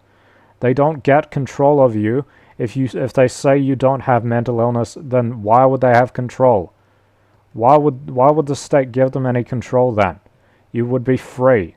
If they said you don't have mental illness, you would be free from it. And they say, oh, well, you're not working. Oh, well, you don't do very much. Because the fundamental is they believe chronic fatigue syndrome is a mental illness. They believe that it is delusional schizophrenia. They believe that the real physical sickness I have is a severe mental illness. They don't believe that it exists. They think that the symptoms of it are mental illness, which is insane.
It's impossible to get out of. Why would you not kill yourself? There is no way out. The state has decided, the state and society have decided that it is impossible to get out of this. You will never get out. That's what they have decided. They have decided that it should be impossible for people to get out of this. That is the point. You are supposed to not be able to get out of it. You are supposed to be stuck there forever. It is supposed to be impossible.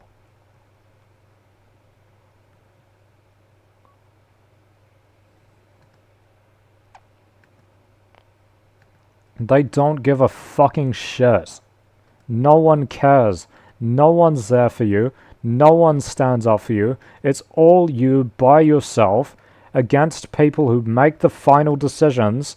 The people making the fucking decisions are the people you have to argue against, who will never agree with you. The psychiatrist decides everything. They decide everything. Everything is decided by them.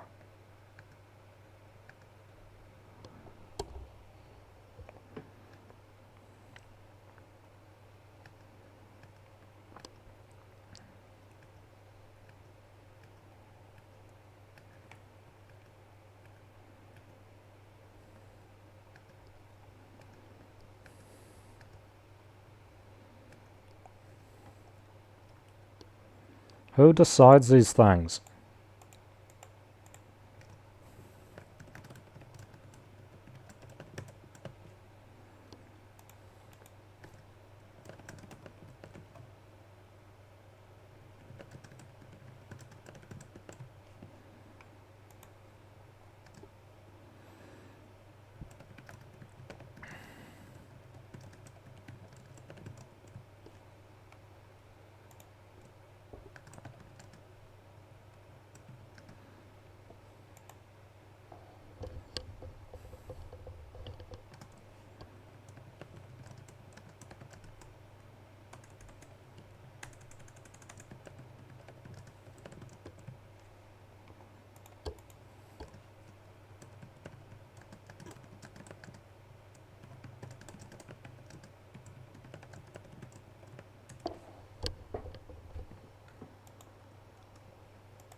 It will literally never get better. That's the only thing you can rely on.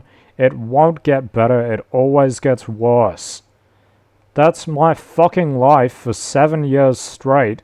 It doesn't get better. It always gets worse. Any improvement never lasts. It always goes back to the same fucking bullshit, which is fucking terrible all the time. And there is nothing to live for. You're living for no fucking reason. It will always be painful. It will never be worth it. Will always be a struggle, and the struggle is never worth it. You would be better off dead the entire time. I would be better off dead the entire time, honestly.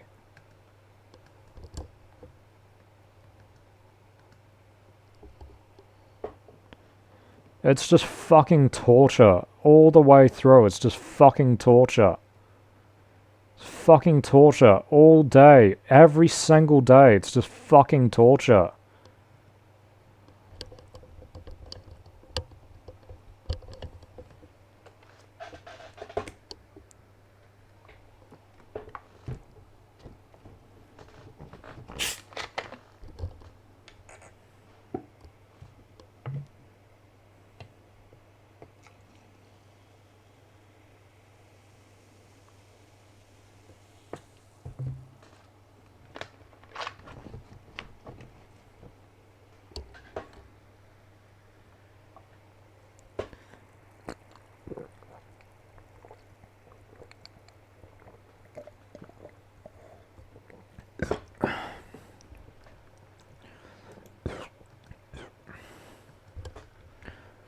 It's corruption everywhere. It's all corrupt. Psychiatrists are absolutely corrupt. They don't care about medicine. It's entirely about controlling people. The judges are corrupt. Right? There's nowhere to meet people these days except for places I can't go to. Because they put all these restrictions on, you have to be like this, you have to be like doing this and this, you have to do this, and I can't do any of it or meet any of the standards. That's fucking bullshit. I hate fucking being alive. I hate living in this fucking shithole country. It's a fucking shithole. I hate it here. I've hated it here for years. I hate the people so much. I fucking hate New Zealanders. They're terrible people. They always have been. Terrible fucking people with terrible fucking ideas about how to do things. They don't fucking care, honestly. They don't fucking care. They're extremely weak people. Extremely weak. Anything of importance, they don't want to hear about it. They don't want to hear about it. Oh, that's too serious. That's too significant. That's too... I don't want to hear about it. That's how they are. They don't want to hear about it.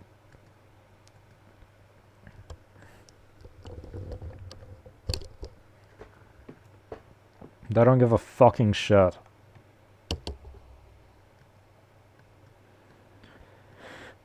Compulsory treatment needs to be fucking banned. Call it what it is. It's forced drugging. Why is forced drugging legal? Why can you legally forcibly drug people? It's insane. Why is that legal? Why is it legal to forcibly drug people? Fucking ban that shit. It needs to be banned immediately.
Shit is impossible.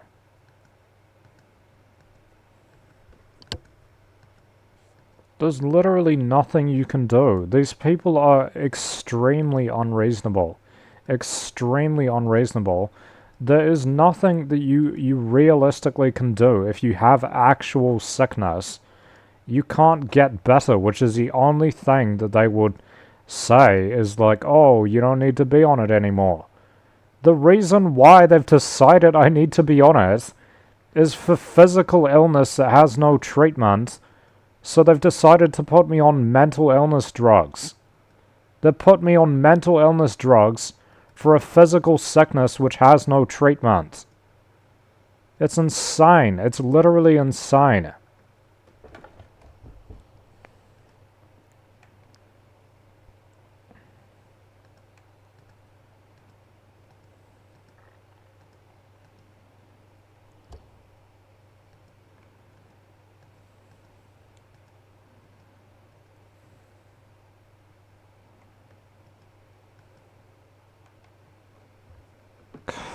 Makes you want to fucking kill yourself.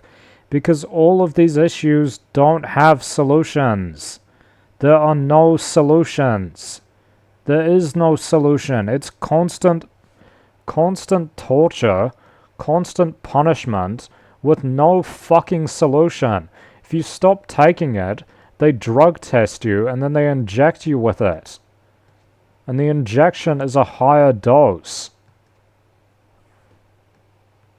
There's literally nothing you can do. The state is set up to do this to people. The state has its mechanism to forcibly drug people. When they decide you need drugs, they forcibly drug you. All you have to have is be diagnosed with a mental illness, and then they can forcibly drug you because they decide you're violent. They decide you're dangerous or you can't take care of yourself, which is super fucking subjective as to why you would actually fucking need medication for that shit. You don't. You fucking don't. I don't fucking need this terrible fucking medication that ruins my health, ruins my fucking life. I'm on it for no fucking reason. There is no fucking reason for me to be on it.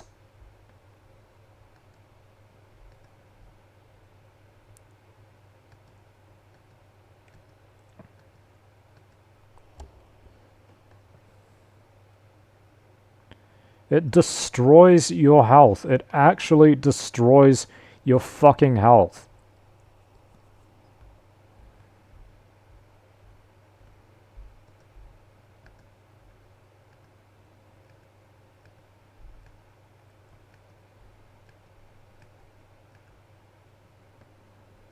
And they are never going to let me go off of it.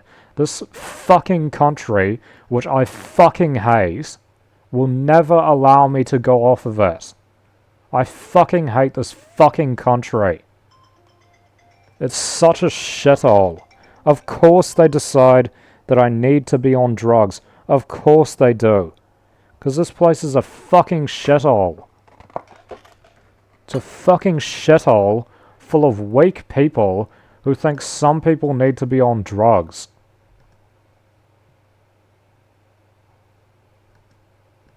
Makes them more comfortable.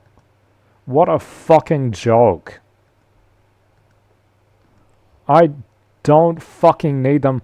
I went off of them for 2.5 years, and it was better. Was it 1.5 years? It doesn't matter.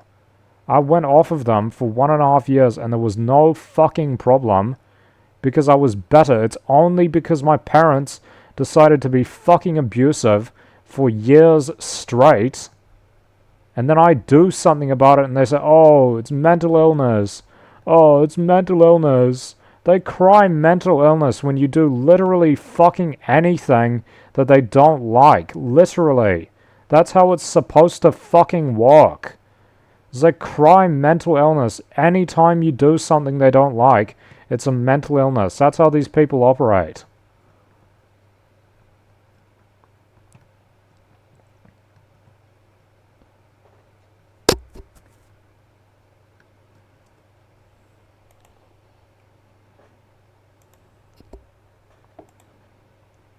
Fuck off. I didn't fucking click on that.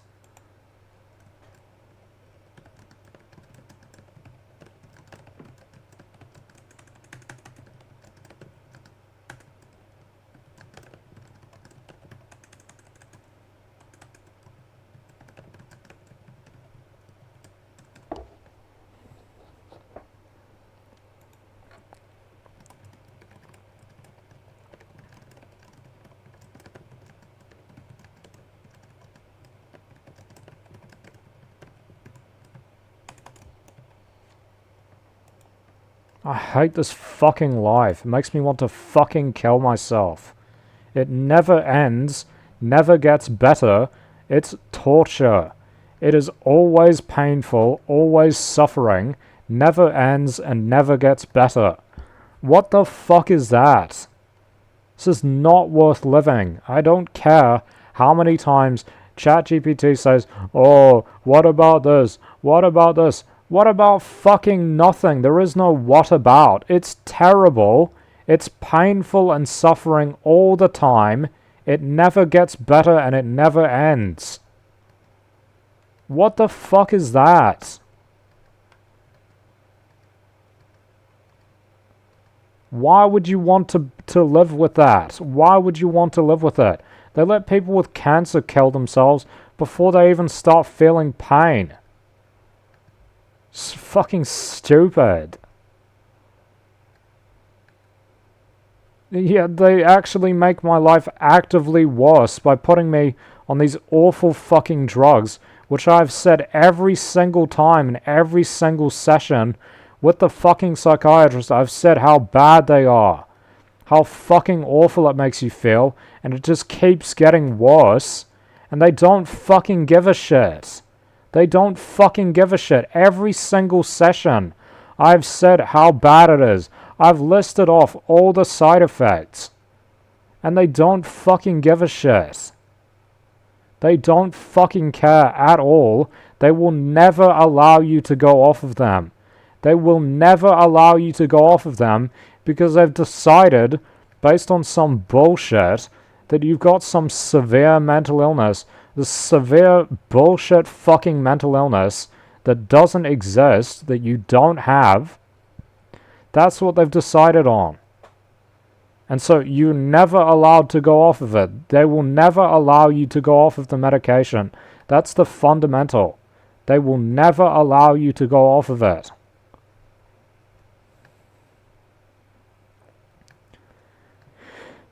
So when you tell them I have all of these issues because of this medication, they're only caused by it, I don't have them off of it, they've started since I've been put onto it, it's extremely obvious what the cause of the issue is, yet they refuse to let you go off of it because they just never will allow you to. They'll never allow you to. They'll never allow you to go off of it because that's the fundamental. The fundamental is you're never allowed to go off of the medication. That's the one, it's not the one thing, but it's the main thing they will never allow you to do. They'll never allow you to go off of the medication, ever. For any fucking reason. The only way you'll be allowed to go off of it legally is by leaving the fucking country.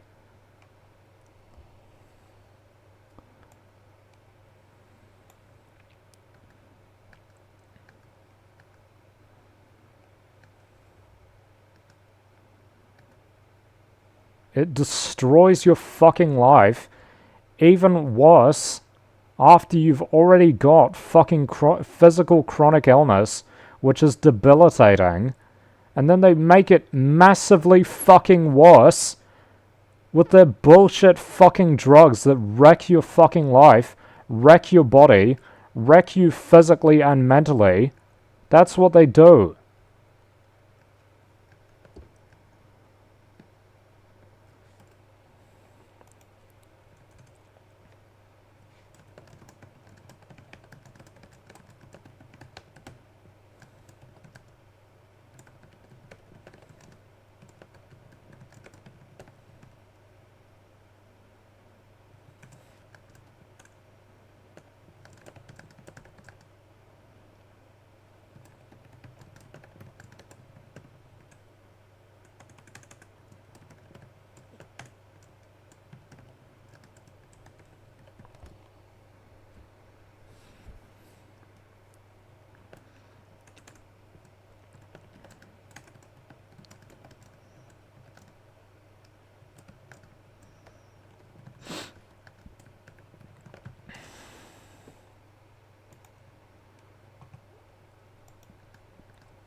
These people are the fucking scum of the earth. Absolutely the scum of the earth. The worst people in fucking existence. That's what these psychiatrists are. These are the worst fucking people. By far the worst people in medicine. It doesn't even come close. They make shit up. They lie. They make shit up. They make symptoms, random things about the person, fit a diagnosis which is completely based on bullshit. Complete bullshit. And they force it. They absolutely force it. It's fucking bullshit. And they ruin people's fucking lives for what? For a sense of control. Because it makes them feel powerful to do so. And the state allows them. The state encourages them to do this shit. It's insane.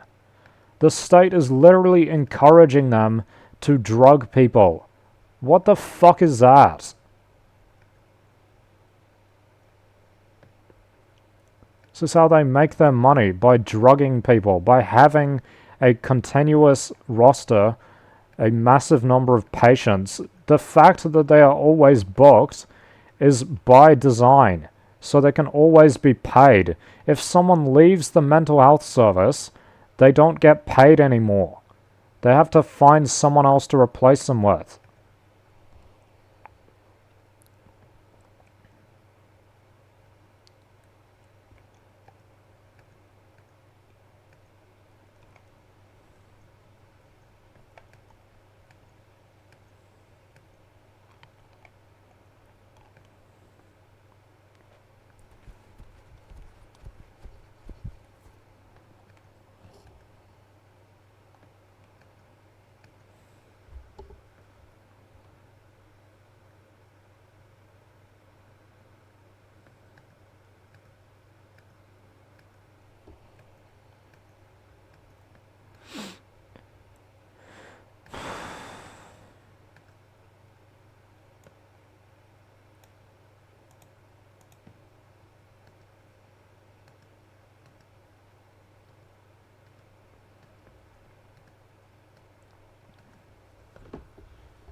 Literally the most unreasonable people I've ever fucking dealt with. It's insane. It's actually insane. Like, these people have something wrong with them as a rule. The worst fucking kind of people. In the worst positions for these kind of people that they could be in. Where they have all the choice over what happens to someone, whether or not they're going to be harmed. This is harming me constantly, and it's getting worse. It has been suffering the entire fucking time I've been on this shit. It has been painful the entire fucking time. Literally.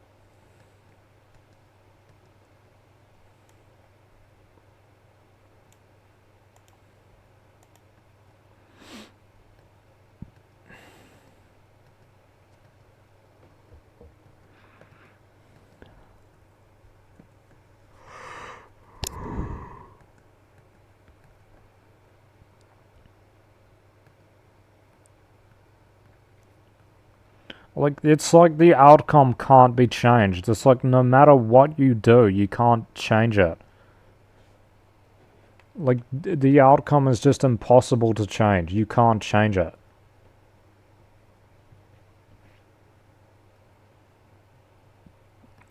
It's like every psychiatrist in New Zealand has this fucking thing where they say, I am going to treat people with chronic fatigue syndrome as if they're schizophrenic and put them on antipsychotic drugs. And that's what they do. They don't fucking care about, like, reality. They're completely detached from reality and are entirely operating based on just bullshit that is in their minds. Bullshit in their minds. They read about these stupid fucking diagnoses in the mental illness diagnostic textbook. And when they have that in their mind, they're constantly looking for, could this be a person who has this mental illness that I know all this stuff about? They're looking for people to try to diagnose them with it, right? When all you know is mental illness, you will be constantly looking for people to diagnose mental illnesses with, right? So when someone gets sent to a psychiatrist, the chances of them coming back with a fucking diagnosis, if they are actually physically sick and the psychiatrist doesn't understand why, the chances of you coming back with a severe mental illness diagnosis is extremely high. It's extremely high because the standard as to, like, how low the threshold has to be for the psychiatrist to diagnose you is extremely low. So little.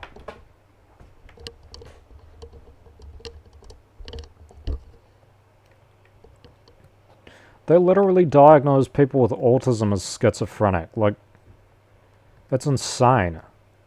Like, how is that the same thing? They're not similar at all whatsoever. It seems like the diagnosis has so much more to do with, like, the person's lifestyle than anything that actually looks like proper mental illness, like hallucinations and stuff. I've never had that.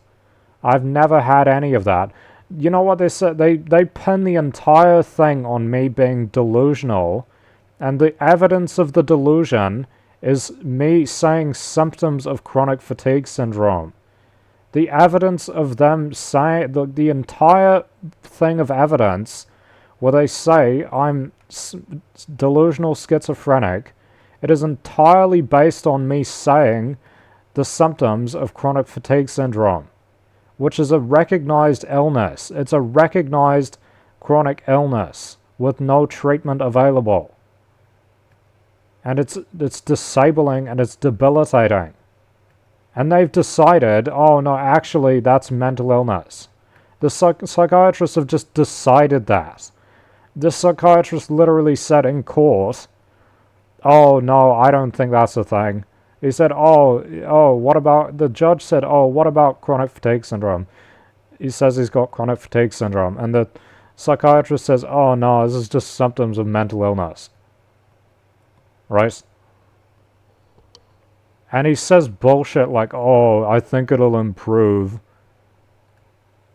He's retarded because I've already fucking been on it before, and it only improved when I went off the fucking medication. It only improved when I went off of it. It didn't improve while I was on it, because the medication makes you even worse. It literally makes you more fatigued, more depressed, more wanting to kill yourself. It fucks with your hormones. It fucks up your body. It fucks up your mind. It does all of these terrible fucking things, and they don't give a shit. They don't fucking care because they're not the ones taking it. They don't fucking care because they're not the ones taking it. It's as simple as that.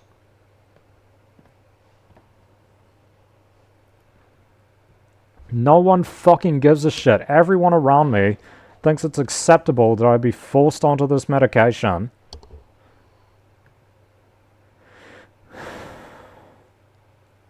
They think it's a fucking treatment. It's not. Like, degenerate fucking parents don't believe that chronic fatigue syndrome exists either. Why is that? Because the psychiatrist has told them that it doesn't. The psychiatrist has said it doesn't exist. Literally, every psychiatrist I've been with has said essentially chronic fatigue syndrome, ME/CFS, doesn't exist. It's fucking insane.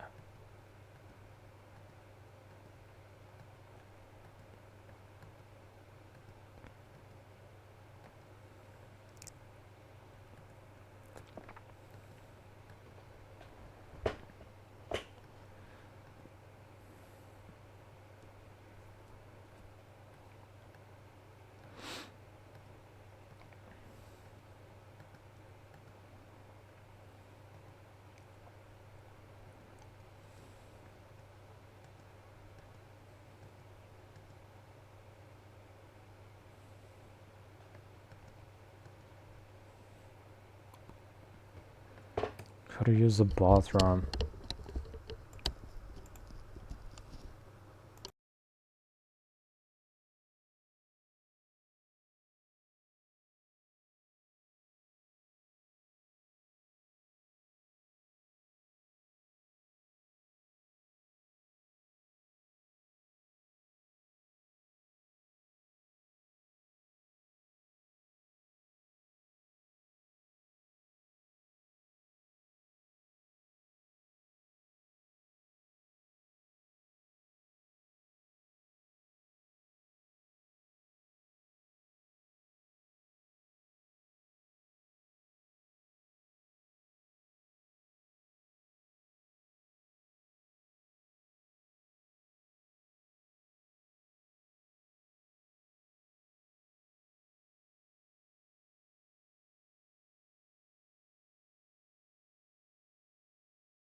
Shit has fucking ruined my life, literally.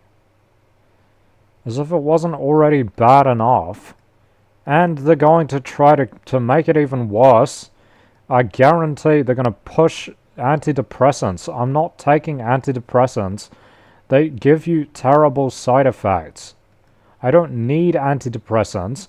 I need to go off of the current medication and then get my hormones checked because they're probably fucked up. That's what I need. That's what should be done.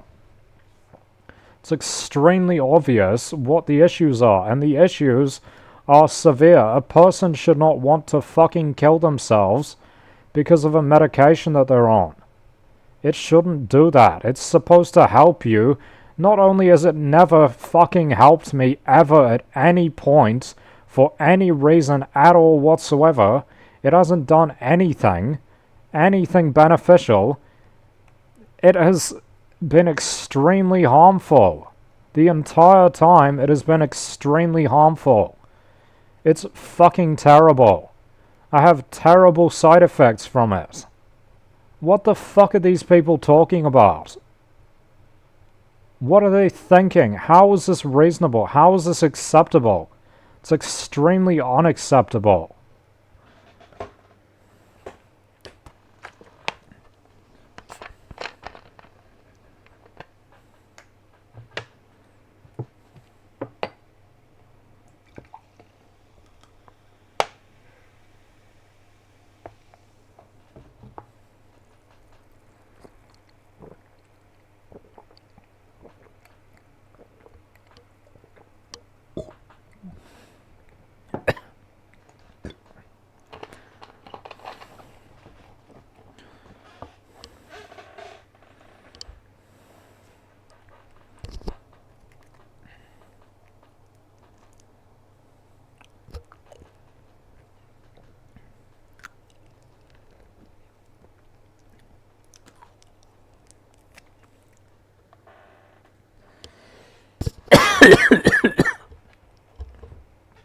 I hate this fucking life. It's so bad. It's so fucking bad, and I hate all of it.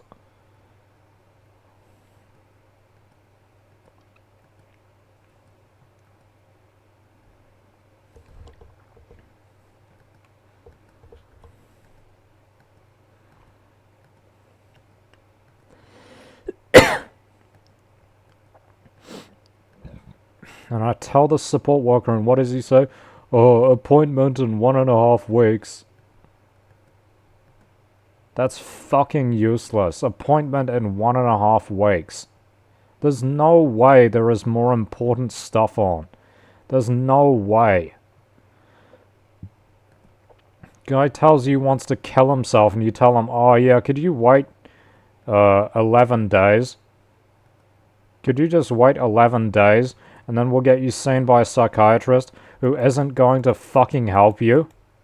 Who you can guarantee isn't going to fucking help?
Olivia Dane is so overrated, bro. What fucking terrible music.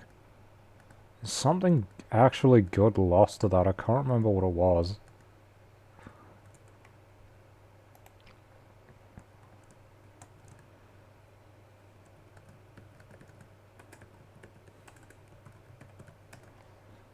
Oh, the Marias.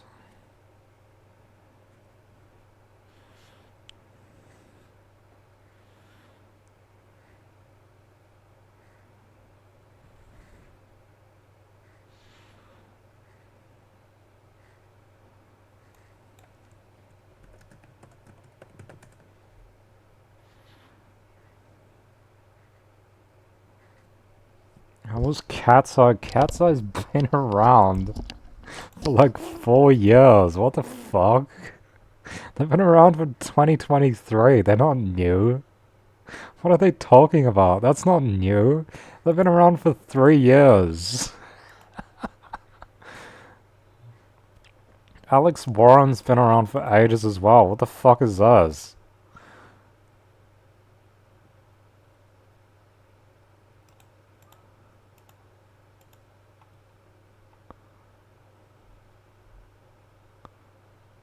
Stupid as hell.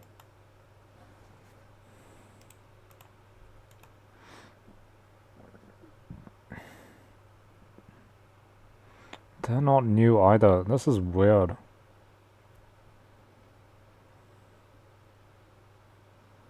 No one noticed kind of sucks, but I don't know. That's the most popular one, isn't it?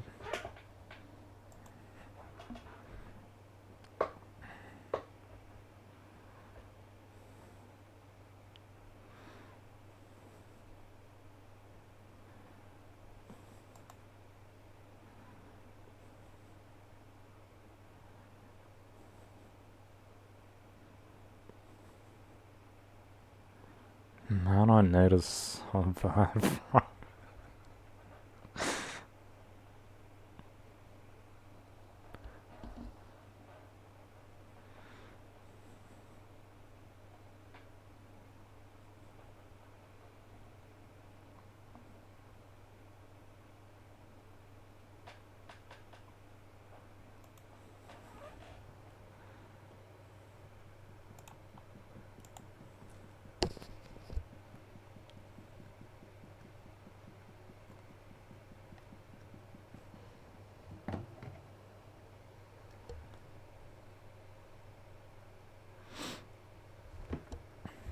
I hate this stupid fucking life. It's so painful all the time. It never ends.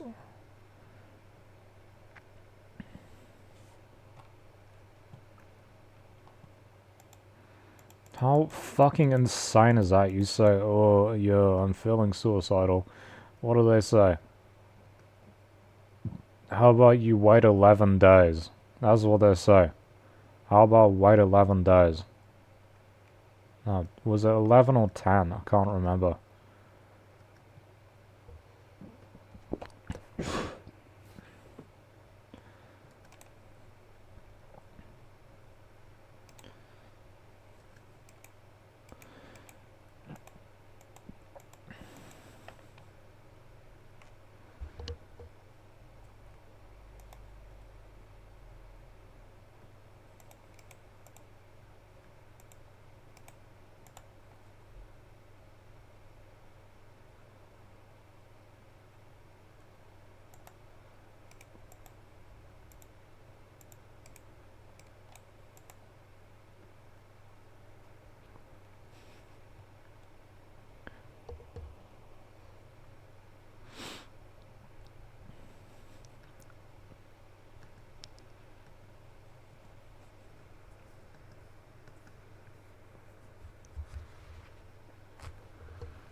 I hate this stupid life so much. Such bullshit, honestly.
Just never fucking ends, this shit. Never gets better, it never ends. It's just painful.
And like everyone else in society just lets this happen. Like they just don't care. They just don't give a shit. And so there's nothing I can do. Basically. What am I supposed to do? Complain on social media? No one gives a shit though. No, actually nobody cares. People only want to hear about stupid little issues that everyone deals with because it's relatable. They don't want to hear about actually significant stuff that other people deal with.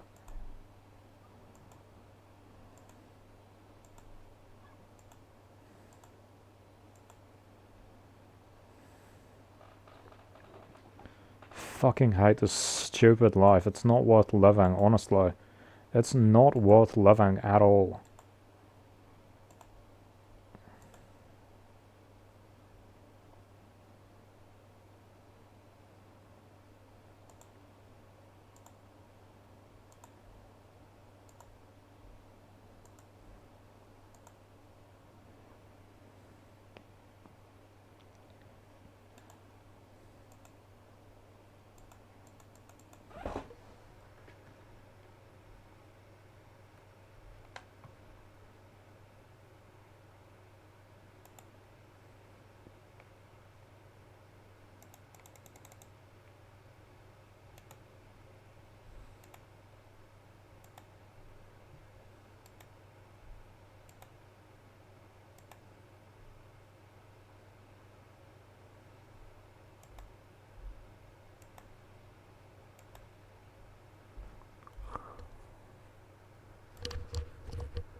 This is literally impossible. It's literally impossible. There's no way out. Unless you fucking kill yourself, there's no way out. That's how they make it. That's how it's designed. It's designed to be, you can't get out of it. You can't get out. There's nothing you can do. That is how the entire thing is designed. Unless you kill yourself, you can't leave. It's like jail. Unless you kill yourself, you can't leave. It's the same thing, same principles. They force you to be there and then prevent you from leaving. So they force you onto the drugs and then prevent you from not taking it.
That's all that I've dealt with. It's not some, it's all of them.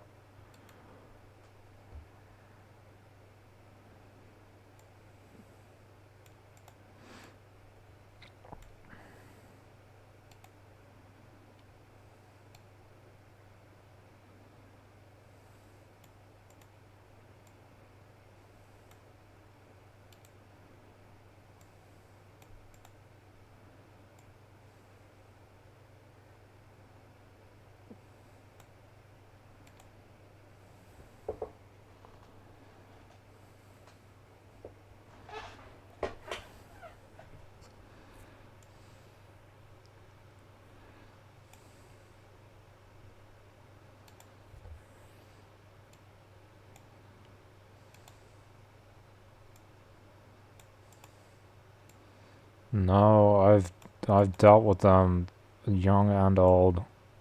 It's all the same.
It's impossible. There's nothing I can do. There's nothing I can fucking do. Everything I try doesn't work. That's by design. It's not supposed to. You can't advocate your way out of it. You literally can't. Every single thing that you do is seen to them as evidence of mental illness. There's literally nothing you can do except get better, which isn't going to fucking happen because the illness isn't fucking mental and they're not treating it. The illness is physical and it doesn't have a fucking treatment. Of course I'm not going to get better from it. It's not fucking mental. These people are insane. It's actually insane how mentally retarded these people are. How actually mentally retarded they are. They honestly think that they're doing the right thing by forcibly drugging someone who constantly complains about how fucking awful it is, how terrible the medication is. And they just act like you're making it up or you're exaggerating. They don't give a fucking shit about reality. They don't fucking care about the person who actually is on the medication. They don't give a shit. They don't give a fucking shit about the person who's actually on it.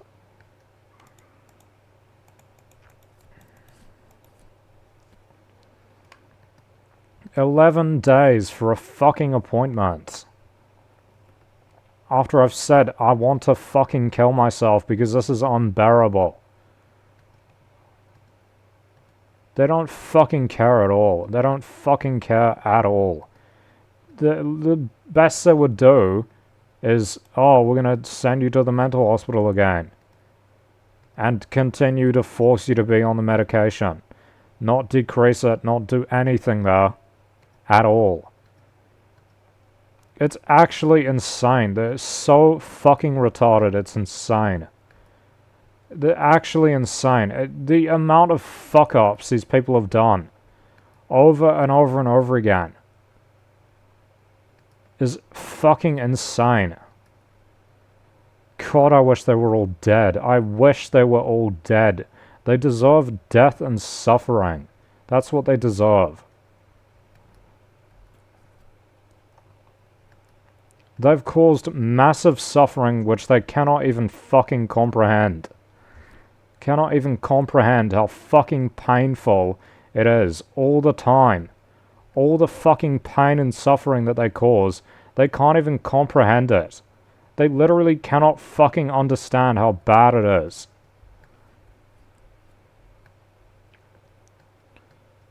Deserve death and suffering, and that's it. And then you make them suffer and put them to death.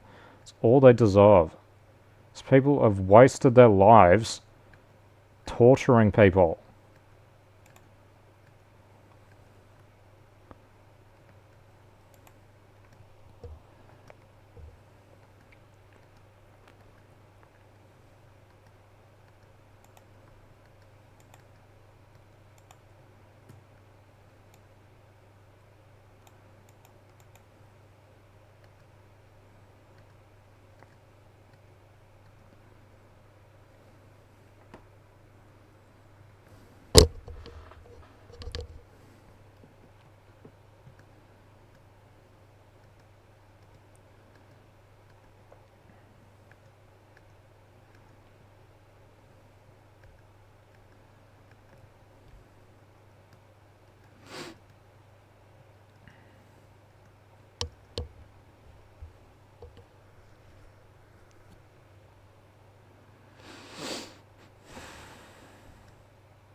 These people need to fucking die. Heads need to roll.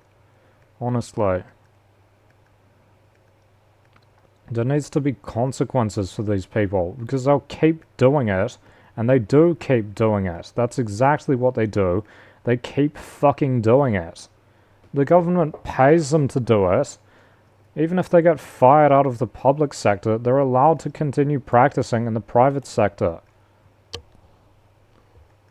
The government literally pays people massive amounts of taxpayer money for these people to misdiagnose and force people onto drugs. It's insane. I hate this fucking life. I wish I was fucking dead. It's too painful. All the time, it's fucking painful. It never ends. It only gets worse all the fucking time. Anything that could be changed won't be. Nothing will fucking change because it's not allowed. Because the people who could change it don't want to. They don't want it to change, and so it just continues. And they drag it out. They make me wait and say, oh, just wait for this. Oh, just wait for this. Oh, 1 more year, and you go and see the judge again, and he'll do the same fucking thing. He'll do the same fucking thing that he did last time. It'll be exactly the same, no difference. Always the same. Because it's completely fucking rigged. Always has been. Always fucking has been.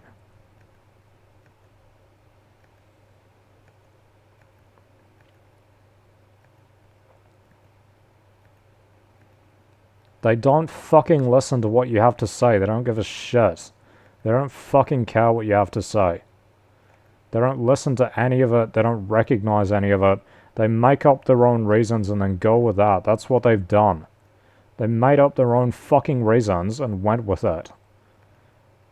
And then forced me onto drugs again. The first time was for no fucking reason. They did not have evidence.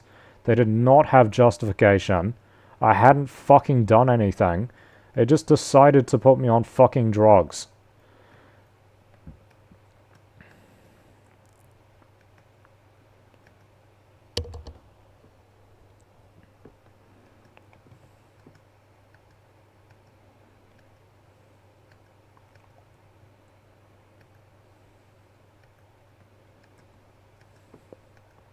It's just fucking torture every single day. It's fucking torture, and it never fucking ends.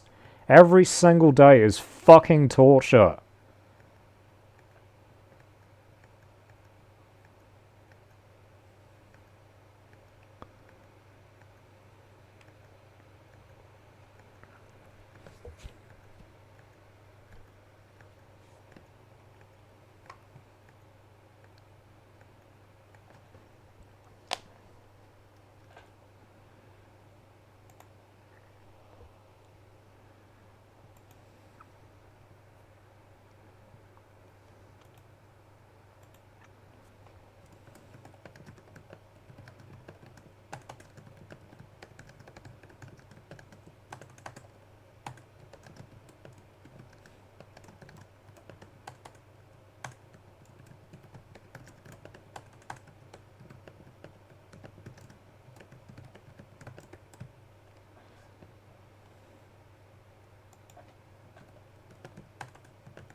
hate this fucking life so much. I wish it would end.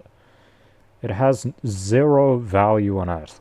There is zero value in this fucking life with all this fucking suffering that I have to go through constantly that never fucking ends, and people constantly make worse. Constantly making it worse. Always making it worse. And they don't fucking care. And what the fuck can I do about it? What the fuck am I supposed to do about it? Seriously. It's insanity.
Which is insane. They say, oh, wait 10 days and we'll get you an appointment. What the fuck is that?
not just acute, it's been like that for ages.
Fucking hate this shit. It's insanity. God, I wish I was dead.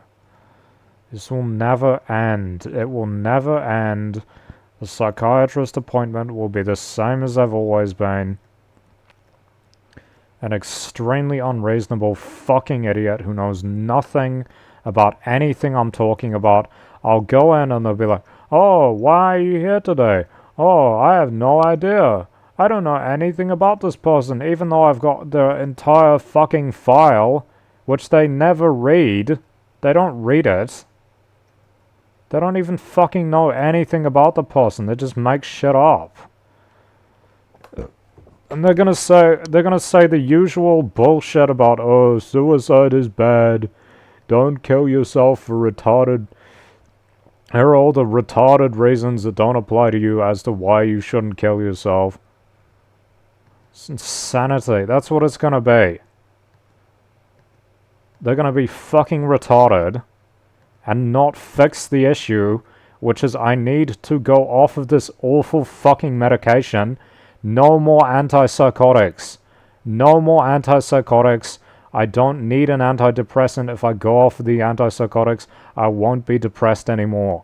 That's the fucking solution. That's the solution. That's always been the solution. That's been the solution forever. That was the solution before they put me back onto it again.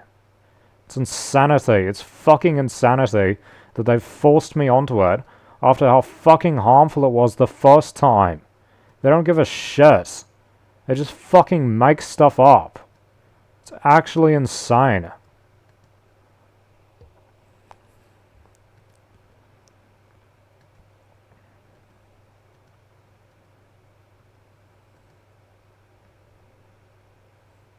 And they bullshit and they lie and they claim that they're treating people. You're not fucking treating anything. The mental illness exists in the minds of the people diagnosing it. It's not real. It's literally not real and they can't prove it. They don't have evidence. They make shit up. They make shit up and they decide, "Oh yeah, I decided that this is mental illness," and it's not. It's fucking not.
They think I'm low risk or something, which is insane because I'm actually in the highest risk group of people.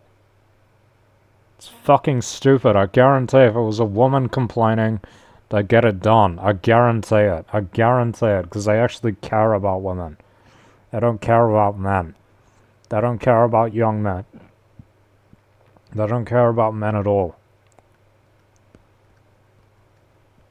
And oh hooray, it's gonna be a female psychiatrist. That's even worse. They're somehow even worse. All the female ones have been even worse than the male ones somehow. Because they have that particular type of unreasonableness that comes with most women. Literally. That's not an exaggeration. They are in particular unreasonable. They get extremely insecure, extremely sensitive over pushback, any form of pushback. They get extremely neurotic about it. These people are insane.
My head hurts. Maybe it's just the zero sugar.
This is fucking hell. I wish it would end.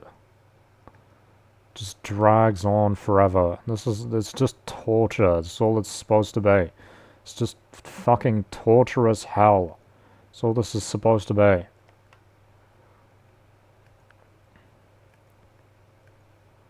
And they fucking love it because it's not visible, so it's not obvious that they're fucking torturing someone.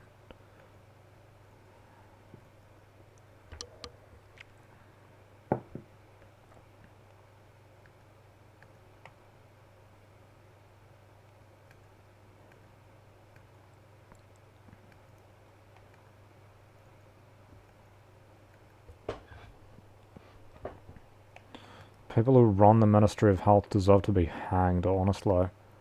It's fucking terrible. People who manage the mental health department, they need to just close it. Just fucking close it. It shouldn't exist.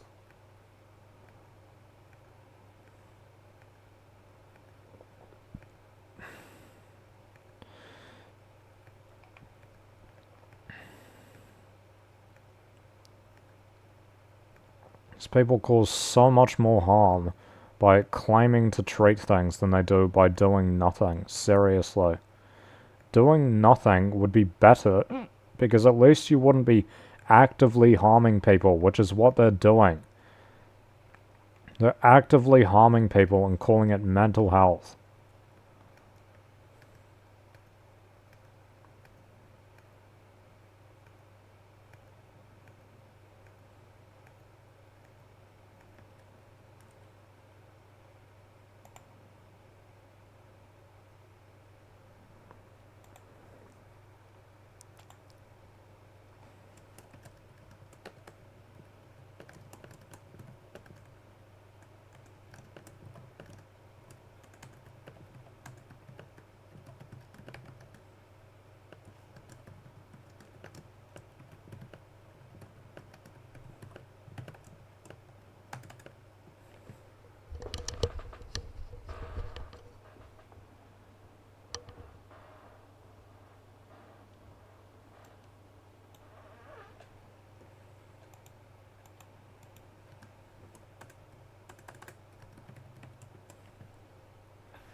The United States doesn't force people on medication because they actually have rights in the United States, you know? They actually have fucking rights. In New Zealand, you don't have any rights because every law they make can override them. So you don't actually have fundamental rights that deserve to be protected. You can't... They can force you on medication in New Zealand and you can't not take it. It's insane. You're allowed to refuse in the United States. You're not allowed to refuse in New Zealand. I don't know. Maybe they do have a form of it, but it seems highly unlikely. It seems unlikely because they seem to actually care about people's rights over there sometimes. New Zealand doesn't care about people's rights at all. It's a stupid British-influenced country where people's rights don't actually matter. They don't actually care about people's rights. They care about government control over people. That's all they care about.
That is a white tail, bro.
Gotta use the bathroom.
Okay, I'm bored. I'm gonna stop streaming.